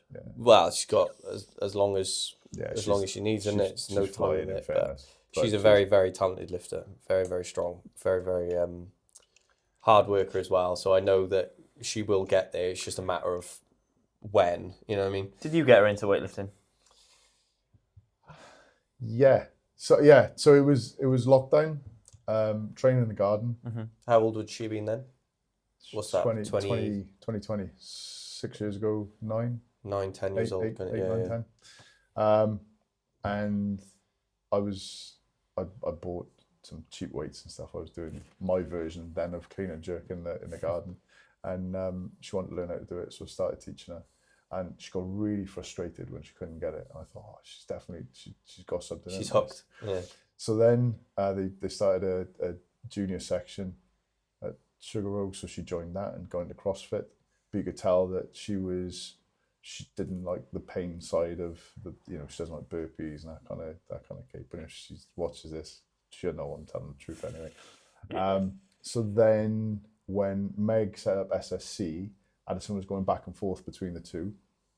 And now there's different accounts of this story. Her mum's got her version and I've got the truth. I picked her up from training one night. She got in the car and burst into tears and said, I don't want to do CrossFit anymore. I said, okay, you want to carry on weightlifting? Yeah, definitely. So as long as you're doing something, I don't mind. And then that was it. It was just 100% focus on weightlifting. Good. It's a nice environment there for young girls to get into weightlifting because Meg's a great role model. She's still, seems a lot older to them, but she's still very young, very good at it. And this seems like a good group around them. Got a hell of a squad now. I mean, they went to the Welsh and Addison had the first kind of May at the Welsh. But Best thing that could have happened to her, mate. yeah, Honestly, I'm saying that from a coach's point of view, but then also an athlete's point of view. I didn't compete that young, but competing, when you first start competing in weightlifting, all your nerves are around this like fabled thing of bombing. And when you haven't bombed, you think bombing is like the worst thing in the world. Yeah. It is the first thing in your brain when you step up onto the platform is don't bomb. And then as soon as you get into the competition, then you start making lifts, you relax and everything goes away. But then the next competition comes, and you're, oh, don't bomb. And then as soon as you actually do bomb, and as long as you bomb in, let's say, a way that you walk away from it, there's no pains, there's no injuries, there's no nothing. In the moment, you go, this is the worst moment of my life. I'm embarrassed, I'm scared, I'm anxious. Like, what are people going to say? What are people going to think? Oh my God, this is horrendous. You walk into the back room and you've got Meg or someone trying to give you a hug and you're trying to fight off tears and all sorts of crazy shit. And then within about an hour, you calm down. And then the next day comes and you go, all right, okay, yeah, I was a bit gutted. Monday comes, you're back in the gym. Doesn't matter. It really doesn't matter. You're training, you're back. You're changing things, you're trying things, you're doing things. And then the next competition that comes around, you're going, I'm going to smash this. Your mentality goes from, I don't care about bombing. I want to smash this because I bombed on the last one. And it always happens to people. It's one of the best things that can happen to someone who is, what you'll usually see with people is they'll start weightlifting and they'll be playing it safe. And their numbers won't really ever improve on competitions. They'll be playing it safe. They'll bomb the next one, woof. 10 kilo PB, 8 kilo PB, the totals are flying. And it's just because they've got the freedom now. Because they go, I don't care about bombing. I understand that it's not this be all and end all, it's ruined my life. It is just a day. And then the next competition comes around and you just go for it again, you know? It was good that you messaged afterwards because, I mean, you both experienced this, no doubt now. But as a parent, it's 10 times worse when you're watching your kids compete than when you're competing yourself. Yeah, 100%. You get all of those. You probably get it as coaches. I don't know, but you 100%. You're you involved. get all of those emotions and those feelings and all that adrenaline, but there's nowhere for it to go because you're not the one doing it. So I was sat there watching her and seeing her get up after that final snatch, and the bar had come down, and as she turned, you could see her hand go to her face, and I knew she was crying. It was just like, this is a killer. But then the worst bit. She's going to kill me for saying this. But the worst bit was when she came out, and she's fine now, and I go to hug her, and she just went like, no. And it was because if I'd hugged her, she was going to burst into tears. But I was like, yeah, but I need this hug. This is all about you. But I didn't get it. Yeah, so that stuck with me. That's a good thing, though, that I know she's very mature for her age. You know, she's far older than her years, let's say, in the environment of the gym. You know, she's not, let's say, how I've seen youngsters, you know, kind of, they're not confident or they wait to be talked to talk. You know, she's very sort of chatty. You know, she's very much adult. But for her to say, in a way, almost, look, hey, it's not stop now. You know, that's almost a good sign. I would say that's a good sign. And then she did another competition recently, didn't she? And she smashed it. There you go. But I wasn't there. This is the thing now. I'm worried. I said to Zena, what if we're the bad luck charm and we're not going to get invited? Weightlifting is a volatile sport. It's just on the day. You could have said to people millions of times on this podcast and people that I coach, you could have the best build up in the world to a competition and feel on top of the moon, no injuries, no nothing, feel absolutely incredible, on weight, perfectly primed, go there, bomb. You could turn up to a competition with an injury. Oh, I'm knackered. I'm stressed. Fuck. I've had to cut all this weight. My food prep's been shit. And all of a sudden, you're at the best lift of your life. It's just the day. And that's what I mean. The whole bombing scenario is you've just got to realise that it's going to happen. Like, touch wood, I hope it never happens to her again. But the likelihood is if she competes 3, 4, 5 times a year, it's going to happen. But what will happen next time is she'll bomb and she'll go, all right, move on. Done. Like, it'll just be checked out, you know. I've put a question that I thought about, but you can go for it. Can I cut in first because this is killing me actually? We've been here for almost 2 hours, and I've just noticed you're wearing those. Have they got cameras in those glasses? Oh mate, yeah, they have, but I never use them. I got them. It's been recording us the whole time. Yeah, they're really funky, and I bought them thinking, this is going to be great. I'm going to watch Addison, and I'm going to be able to put these, and I'm going to be able to record her. I'm not going to have to look at her through a screen. And then the first time I did it, I showed her the video. She went, "It's not very good quality, is it?" So I was like, and I'm not allowed to use them. But the other thing is when you have them on, the beeping and the text messages and stuff coming in. Oh, way. Great ideas, but it's basically just a pair of glasses. Nice. Yeah, kind of working out the teething periods of wearing metal glasses at the minute. Don't worry, I'm not recording it. Yeah, it's all been recorded anyway. Yeah, well, it wouldn't matter anyway. what are your goals then? You mentioned that you've got that Addison 75 kilo snatch. You've put a bit on your snatch at the moment with the previous, and you've hit some big numbers in training. What are your goals then? So you said you're... Oh, mate, I'm 50 next year. I just want to be able to don't worry about that. doing stuff. Don't worry about that. No, just be honest. What's your goals? It would be awesome to get over 100 or 100 on snatch. Yeah. Clean and jerk, I don't know, 120. Yeah, it's good numbers. 100, 120. Achievable as well. It's not like you go, I want a 190 clean and jerk. Oh, that would be amazing. That would be amazing. I don't think that's realistic. But yeah, and the other thing is I'm going to try and I'm going to lose a bit of timber and start getting a little bit better on the rig as well, because I'm always conscious of it. You know, it always gets palmed off, but you know, when you're coaching, not having the ability to do everything that you're asking of people doesn't sit well with me. That is a massive part of it, and it's been a thing for the past 11 years or so, of, you know, however long we've coached and worked in gyms, of asking people to do something that you maybe can't do yourself. But the other thing is, as a coach, you know, we can go off and do all these courses and stuff, but some of the best experience or advice you're going to give is coming through overcoming something that you couldn't do and then learning to do that movement. You know, this really helped me on muscle ups, this really helped me on snatch, whatever it is. I think it makes you better as a coach. I think that's I mean, certainly with the rig stuff that I have improved on, with the pull-ups and that sort of stuff, because I had to work so much harder at it. Yeah. But it was, the other thing that I noticed when you're talking about the courses that you can do, the CF level 1 I did online, but the CF level 2 was in person, and it was night and day. I mean, it was going to be different anyway, but having that access to those guys, because it was up in Cardiff with Dav, Dennis and that lot, it was awesome. I really enjoyed that course. Yeah, I remember walking away from the level 1, just not because of the actual course, because essentially what they teach you is nothing you wouldn't already know. But the people that did the course were fantastic, and they were so into it. You left with a bit of like, fucking can't wait to start coaching now, because you want to be like these people. It's like Rob Lawson and Andy Edwards. I just wanted to be like them. They were really, really good at their job. They gave a shit, and they made a good living for themselves and their family from doing a job they loved. And you thought, what's better than that? That's it again, like giving a shit. Yeah. And you see that with coaches, because I think you can see the difference when someone is really pleased that someone's achieved something through the work that they've done. Because it's not all altruistic, is it? Because you get something from it as a coach as well. Yeah, 100%. But even if your goal was, right, you get paid well being a coach, if you're good at it, you're going to get paid even better, even if it's not like the monetary goal of I just want to earn money. If you actually care and you actually do a good job, you're going to make more money than if making money was your goal.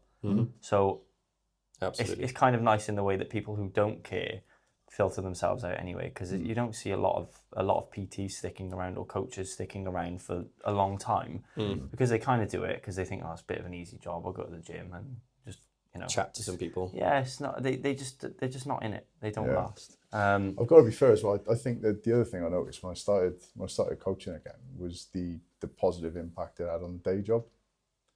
Because you know, when you're coaching, there's a number of different roles that you're playing, and having that class and kind of working with them and having to kind of inspire them and effectively get them to do a bunch of stuff that maybe they don't want to do on a particular day.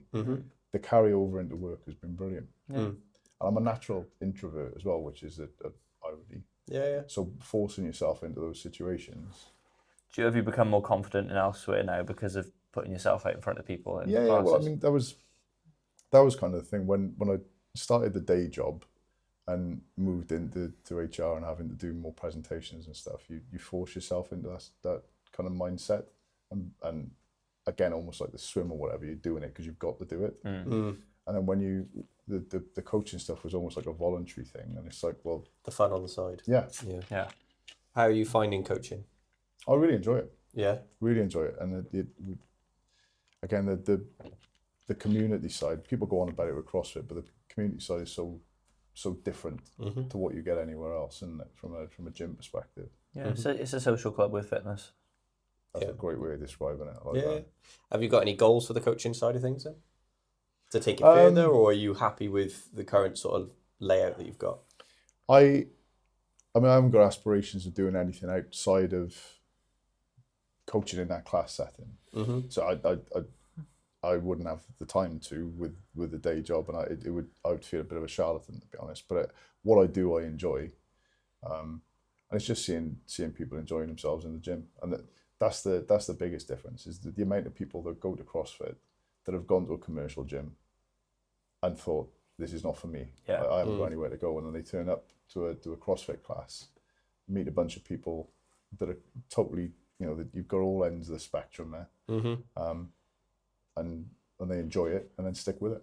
Yeah.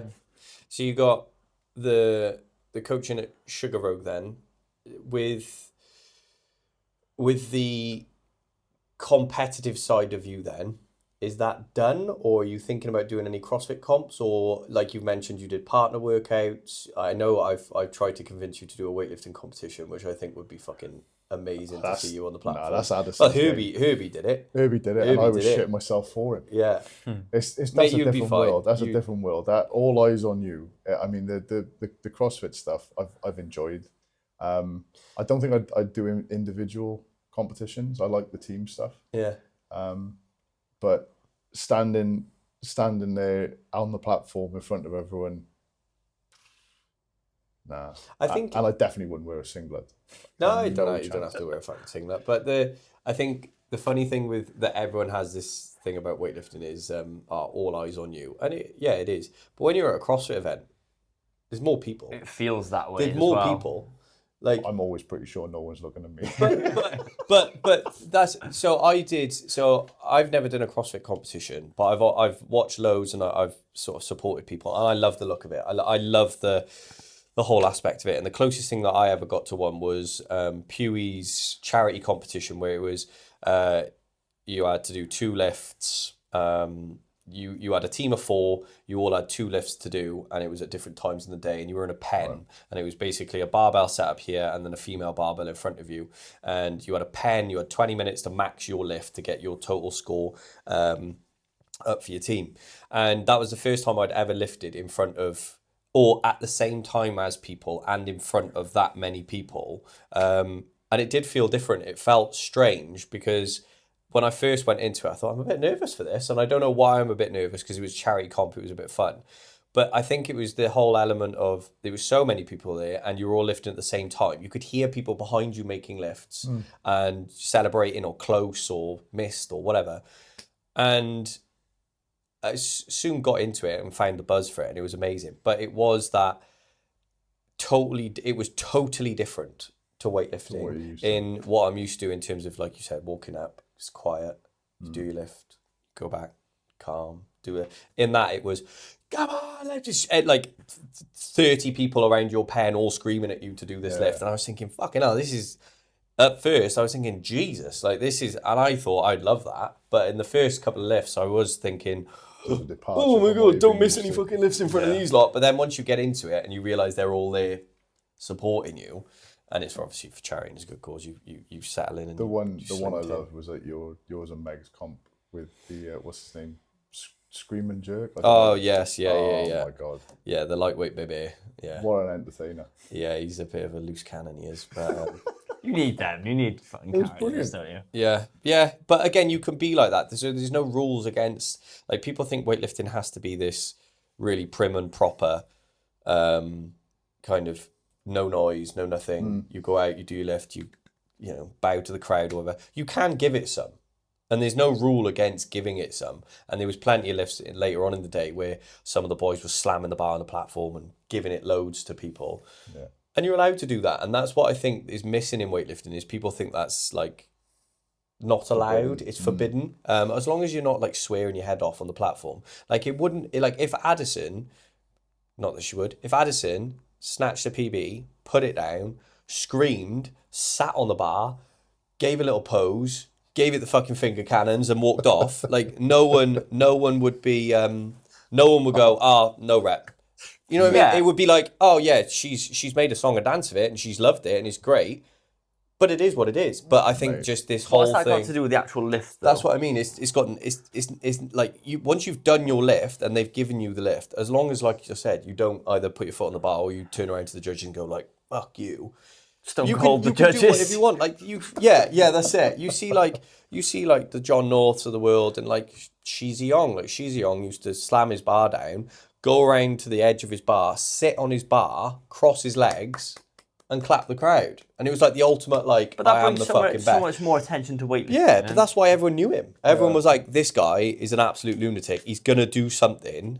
And it brought, like, in such a niche sport, no, it's not really niche anymore, but to be, like, any good at the sport in terms of grow a brand or grow popularity or earn money from it, you have to sell yourself as different to the rest. So you had, like, Zach Tallender sold himself as something different to the rest. Clarence Kennedy used to do backflips after lifts and like trained in a rugby club. trained in like a basement, and it was like everyone knows Clarence, everyone knows Zach. You know, you see these lifters and they're still very popular to this. John North, you know, he's known for being a lunatic, but that's what you know. But that I think Olympic lifting is a bit dead in that response. But They've killed it themselves. yeah. I could get Addison to do something like that, mate. give it the old. Yeah, it's phenomenal. You might have to give her another Maldives trip for one of them. Yeah. I got a couple of questions, and I know you've got one. Yes, finish on. We've got a question. I won't read it out because you might need a second to mull it over. But we were thinking of things that were like, you know, questions you can ask guests over and over, and you get different answers out of different people because it's a very open-ended question. But it's kind of those ones, if you don't know it's coming, you thought, oh fuck, and then you walk away and think, I should have said this. I definitely shouldn't have said that, or you know, whatever it would be. Yeah, I've got one. So I've put, what is it like having a child in the sport of weightlifting, and were there any worries or doubts you had with Addison going into it so young? Right, I know we've just touched on she did CrossFit first, and you actually got her into it. Yeah. But there's plenty. I know there's plenty of like, you know, parents now who have got kids that are at that age that are looking at on Instagram and seeing these big lifts being done and asking themselves. And I've had loads of parents message me and say, "Oh, is 12 old enough? Is 13 old enough? Or what happens if this happened?" And they've got so many questions. But you've done it. You've been through it, and you've gone this far. Yeah. What would you suggest, or what would your advice be? I don't know if I'm the same as everyone else, but I would never look to parent my child with kid gloves. And I think that there used to be this kind of bullshit mentality of if you let kids get into things like that too early, it's going to have some sort of impact on their bones and this sort of stuff. And it's all been proven to be complete tosh. It's the opposite. Yeah. And I would much rather, I mean, again, I doubt Tyler would even watch this, but when Tyler was younger, he did a lot of football, but then gaming was his thing. And I used to get really worried about that because he would spend hours and hours gaming, and I'm just thinking that's not healthy. Then, as he was older, that there was carryover from what he was doing there, because now he works in data and he did a degree in computer science. The level of focus that he created off the back of doing the way that he would do those things has benefited him. Then he's gone on in his adult years, he's gone on to enjoy training and fitness. So he just found it at a different time. With Addison, I had absolutely zero qualms about her getting into any sort of sport. I mean, as a really young child, I tried to gently nudge her into swimming because it was what I knew, and she did well at it at a really young age. But she didn't enjoy being face down in the pool, so that got canned. And again, as a parent, I think it's a really difficult line that you walk with regards to, do I let them just give it up, or do I encourage and cajole or incentivize staying in something? But I'm really glad I didn't with the swimming, because I mean, obviously then she spent a little bit of time away from anything. Then she started CrossFit, and now with weightlifting, I mean, she'll be doing that for the rest of her life. Yeah, 100%. Yeah. You want them to enjoy it, don't you? You want them to find their own thing. Like, I don't care what my kids get good at. If George gets really into fucking water polo, like if he is into it and he cares, I'm happy to push that and, you know, pursue it and give him a healthy bit of a nudge in the right direction. But I'm not going to get him into judo if he doesn't give a shit about it. Yeah. You know what I mean? I think you've got as well, you can quite easily turn that thing into a resentment. where it's definitely. my dad is forcing me to go swimming. I hate it, but I'm doing it, and I hate it, and I hate it, and I hate it, and then you just ruin that kind of bond between you. Yeah. I remember, but it is weird as well, and it's you don't know at what point in your life you might take that back up.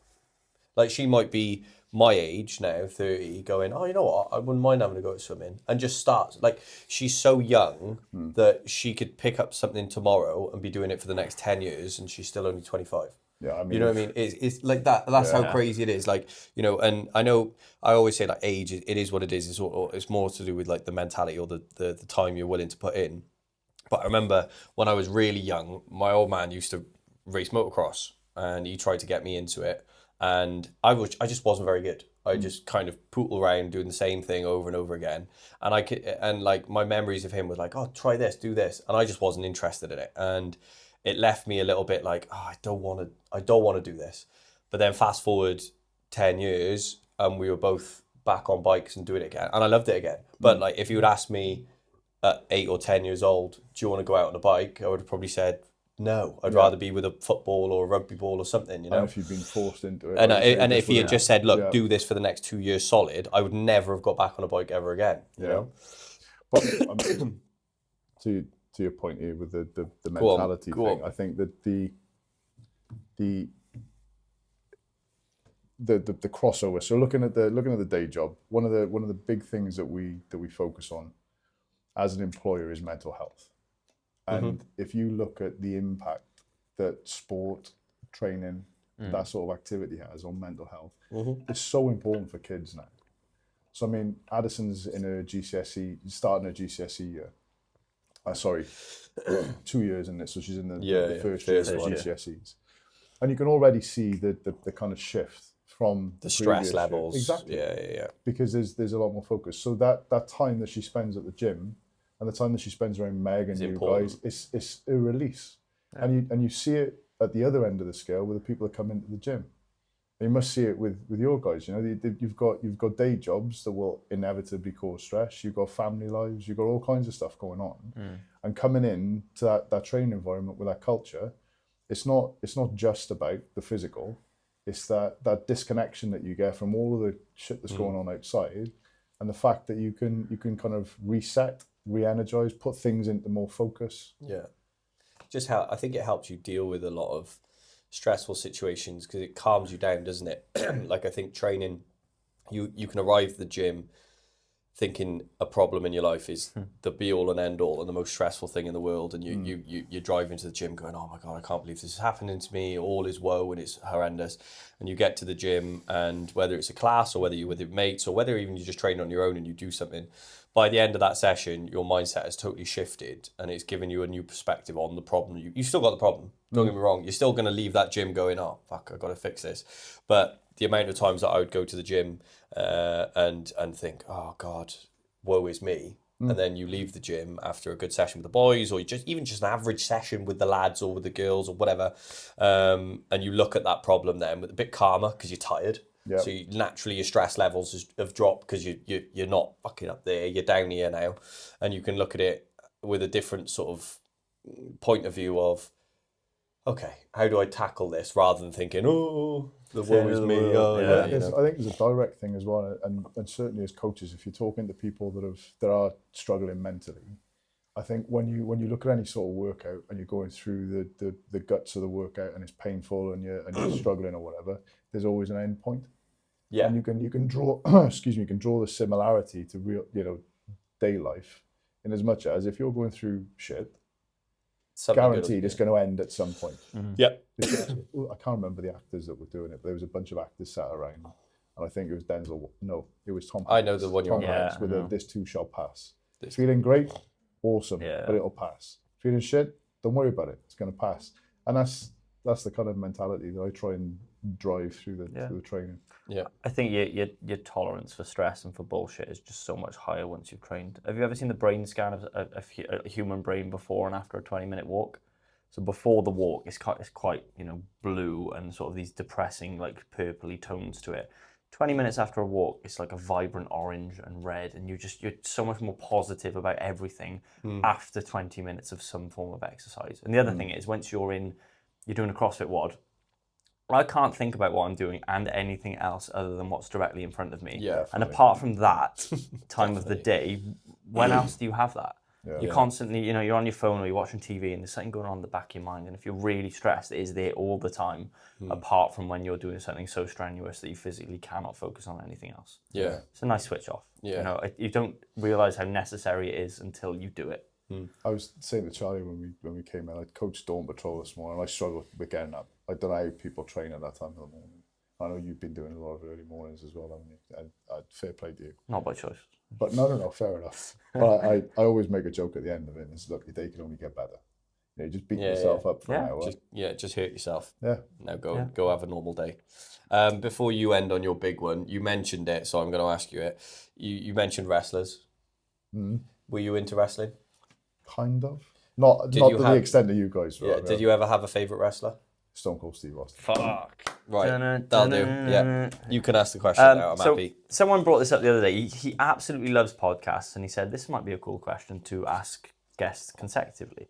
What is the one thing we're not talking about that we should be? With me specifically, or anything?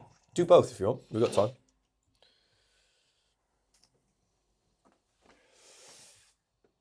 Well, I think you've done a really good job with me. I feel like I've been quizzed fantastically. You've gone through everything. And you've been really nice about the weight fluctuation.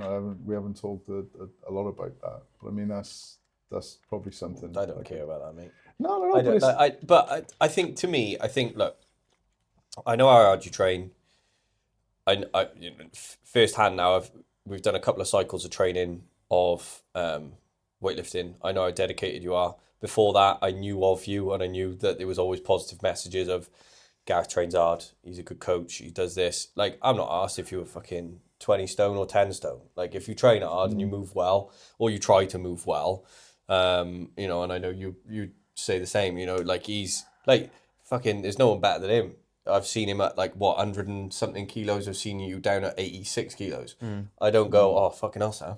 Like, put on a bit of timber there, or you're looking at the worst thing, other than, sorry to go off on a tangent now, the opposite of fat shaming, when someone, leans up and they look absolutely peeled with their top off, and you see them with a t-shirt on and they look a little bit skinnier, you think, oh, you've lost weight. There's no good way of taking that. Yeah. As a man, you think, fucking hell, I'm victim weight now. Yeah, no. Under 200 pounds. That's the easiest way to make someone bulk. Yeah. Just say, oh, you're looking a bit, and they're just, right.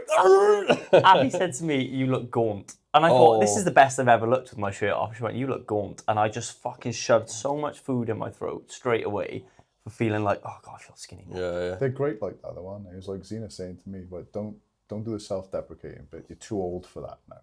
It's like, oh, cheers, yourself. Yeah. I'm really confident about myself going into this now. I like reminding her that she got herself a toy boy because she's a little bit older. Yeah. No, but I mean from the point of view of this, I think a lot of people struggle with weight. And I've done all of the daft shit. The year we got married, I did that lighter life. Is that like Herbalife? The juice? Is it juice 500? Plus? It's a shake. It's 4 shakes a day that amount to 500 calories. Yeah, it's just I don't understand. It's Herbalife for the new name. What is it called? Lighter Life. Lighter Life. Oh well, it was Herbalife then, wasn't it? It was. They just rebranded it. Well, or is it? I didn't get dragged into anything. It was literally just doing these shakes, and you lose weight ridiculously fast. But it was 5 stone in 3 months the year we were getting married. So I went from 20 down to 15. That was by the March, and by the time we got married in September, I was back up to 17 and a half. And then we came back off honeymoon, I was 18 and a half. But it was all inclusive. It was fantastic. But I did read a thing today, and I don't know if this is suitable for the podcast, but have you heard about this? What are the jabs called? Ozempic. Have you heard of Ozempic penis? No, go for it. Go on. The fact that it's supposed to have a increase in the size of. Is that comparatively though? Like taking tests and making your balls smaller, your penis would look bigger by comparison? I think it's more to do with the body fat that gets lost, and then it just looks bigger. That's what I mean. Yeah. If I've got 50-inch waist and now it goes down to 30, you're like, oh, that's different. Yeah. I never saw that before. No, I haven't heard of that, but I imagine that's the thing. Yeah. I think as well. I've like the weight loss for me, like you would be able to speak more on this than me because you've got weight loss clients and you see the journey of people going up and down and doing everything like that. With me, I've never really done that with anyone. Like I've done it when I first started, of course, because as a PT, you know, I can help people lose weight. I can, you know, it's simple, but I can help people gain weight. It's simple, but it's not my thing. So with me, like my training thing is do a bit of CrossFit, do a bit of weightlifting, do a bit of rugby, do a bit of, like I see all shapes and sizes. And when you say about the weight loss or weight gain or not mentioning it or mention it, if you want to mention it, I don't mind mentioning it. But if you don't want to mention it, I'm not asked. Like I'm the last person. I've been so many different weights. When I first started Willpower, I was about 68 kilos. Now about 93. So I've put on pretty much almost like a third of my body weight over that period of time. And the heaviest I've been is 95, and competing I was 85.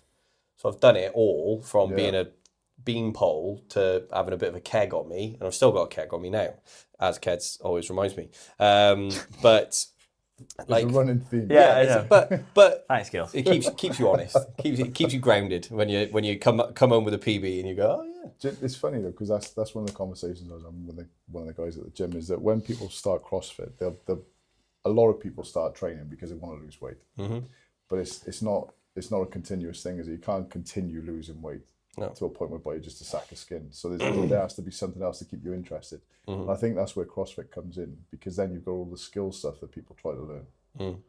I've never really seen anyone through CrossFit lose loads of weight because you end up eating more, you end up training harder, so you put on muscle. And then all of a sudden your body frame, you changes. And you lose body fat and you gain fitness. But it's the same with weightlifting.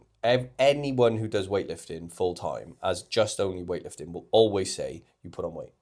Because you're training heavy, you're training hard, you're eating more to replenish what you've lost, you're growing, you're getting bigger. And it's a good thing. I think it's been one of the best things for girls in the sport to realise that, you know, you enter the sport and you're 60 kilos. You do that for a year or 2 years as a young girl, and you develop and you grow and you get bigger, and you realise at 69 kilos, I look better than I did at 60 kilos. I'm stronger, I'm fuller, but you then stop relying on what the scales are telling you. Whereas the whole myth around like, to be fit, you need to be this weight, or to be good looking, you need to be this weight or under, or dress size or under. With women in weightlifting, it's like, I want to be strong. I want to be thick. Carrying a bit of extra weight goes hand in hand with lifting more weight. Yeah. As well. So you feed your body because you're chasing a number on a barbell, not chasing a number on a scale, which I think is one of the best things of weightlifting for young girls. Definitely, as dad to a daughter, is something that I love. The fact that the role models that Addison's got around her are women that are more worried about what their body can do, as opposed to the way that it looks. When she was into CrossFit, it was Danny Spiegel that she used to love. Yeah. I mean, along with me and everyone else. Tom. Yeah. Yeah. No, that's it's good. So you got coming up then with coaching, is there anything else sort of happening at Sugar Rogue? Any more events or anything that you're getting stuck into? No, not at the moment, but I dare say that something like, again, we're not going to do 26 and 26, but we'll do something bigger next year. Yeah. Training outside is coming up. It's been the first day of having sun, and I don't know if you've ever fucking shifted a barbell out in the sun, but it's the best thing in the world. COVID was fucking phenomenal for that. Best summer ever. We had amazing weather. The best training environment. Drag a mat outside of the gym that you weren't allowed to go. Apparently. Allegedly. I didn't step foot in the gym, but I may have to go get the weights. Lifting in the sun. Fucking hell! What a time to be alive. I'm very much looking forward to that this year. But you got any more? Questions? Good, no, all good. You got any questions for us? Have you got any other guests lined up? Good ones, as opposed to we had an excellent guest that's gone a bit cold on us. Which is a bit annoying. I've got one of mine I'm really, really excited about. So one of my teachers, best teacher I ever had. I got an A star in RE. He took. So he's got a husband. He's a gay man. He was an atheist, massively against religion, from what I remember. He might not be but now he's become a priest, so he's going to be Father Matthew Ireland, and he's coming on. I just want to get my head around how you've gone from being, someone Totally that one-sided, potentially like religion wouldn't accept, to being all in on it, and being, an atheist, to being, a man of God. I want to ask all the That'll questions be I a can. story to listen to. Yeah, I'm really excited for Are that you one. gonna avoid calling him sir as well? I can't. I'm gonna have to call him sir. Yeah. It'd be weird calling him anything other than that, to be honest. We've got quite a few. We've got Mike Webb, coach. We've got Chase as well, good lifter, very, very good, talented lifter. Yeah. We've got Lauren Stockley, a new coach. Lauren coming Stockley, back a new on. coach. With the Hawks. Yeah. Yeah, Gav. Yeah. WWE wrestler. He was the first British champion. Him and Mark Andrews won the NXT tag team titles. So he's coming on next week. Next Friday. Yeah, that'll be biggie. Yeah, I like Gav. He's sound. Yeah, we've got some tidy guests coming up. So yeah, keep your eyes peeled, people. But Thank God. So anyone that was listening today and thought, "What the hell?" No, don't be daft, mate. That the stories you've Downhill got from is fucking brilliant. So yeah, thank you for coming on, mate. I appreciate it. Thank you very much. Sorry, sweaty hands. Sweaty hand. Yeah, so thank you very much. Thank you very much, guys, for watching episode 33. Yep. As always, if you are interested in a stove or log burner, Usk Stoves MP4 0JL, and it'll hook you up with 10% off. Legend. Lush. Thank you. Sound.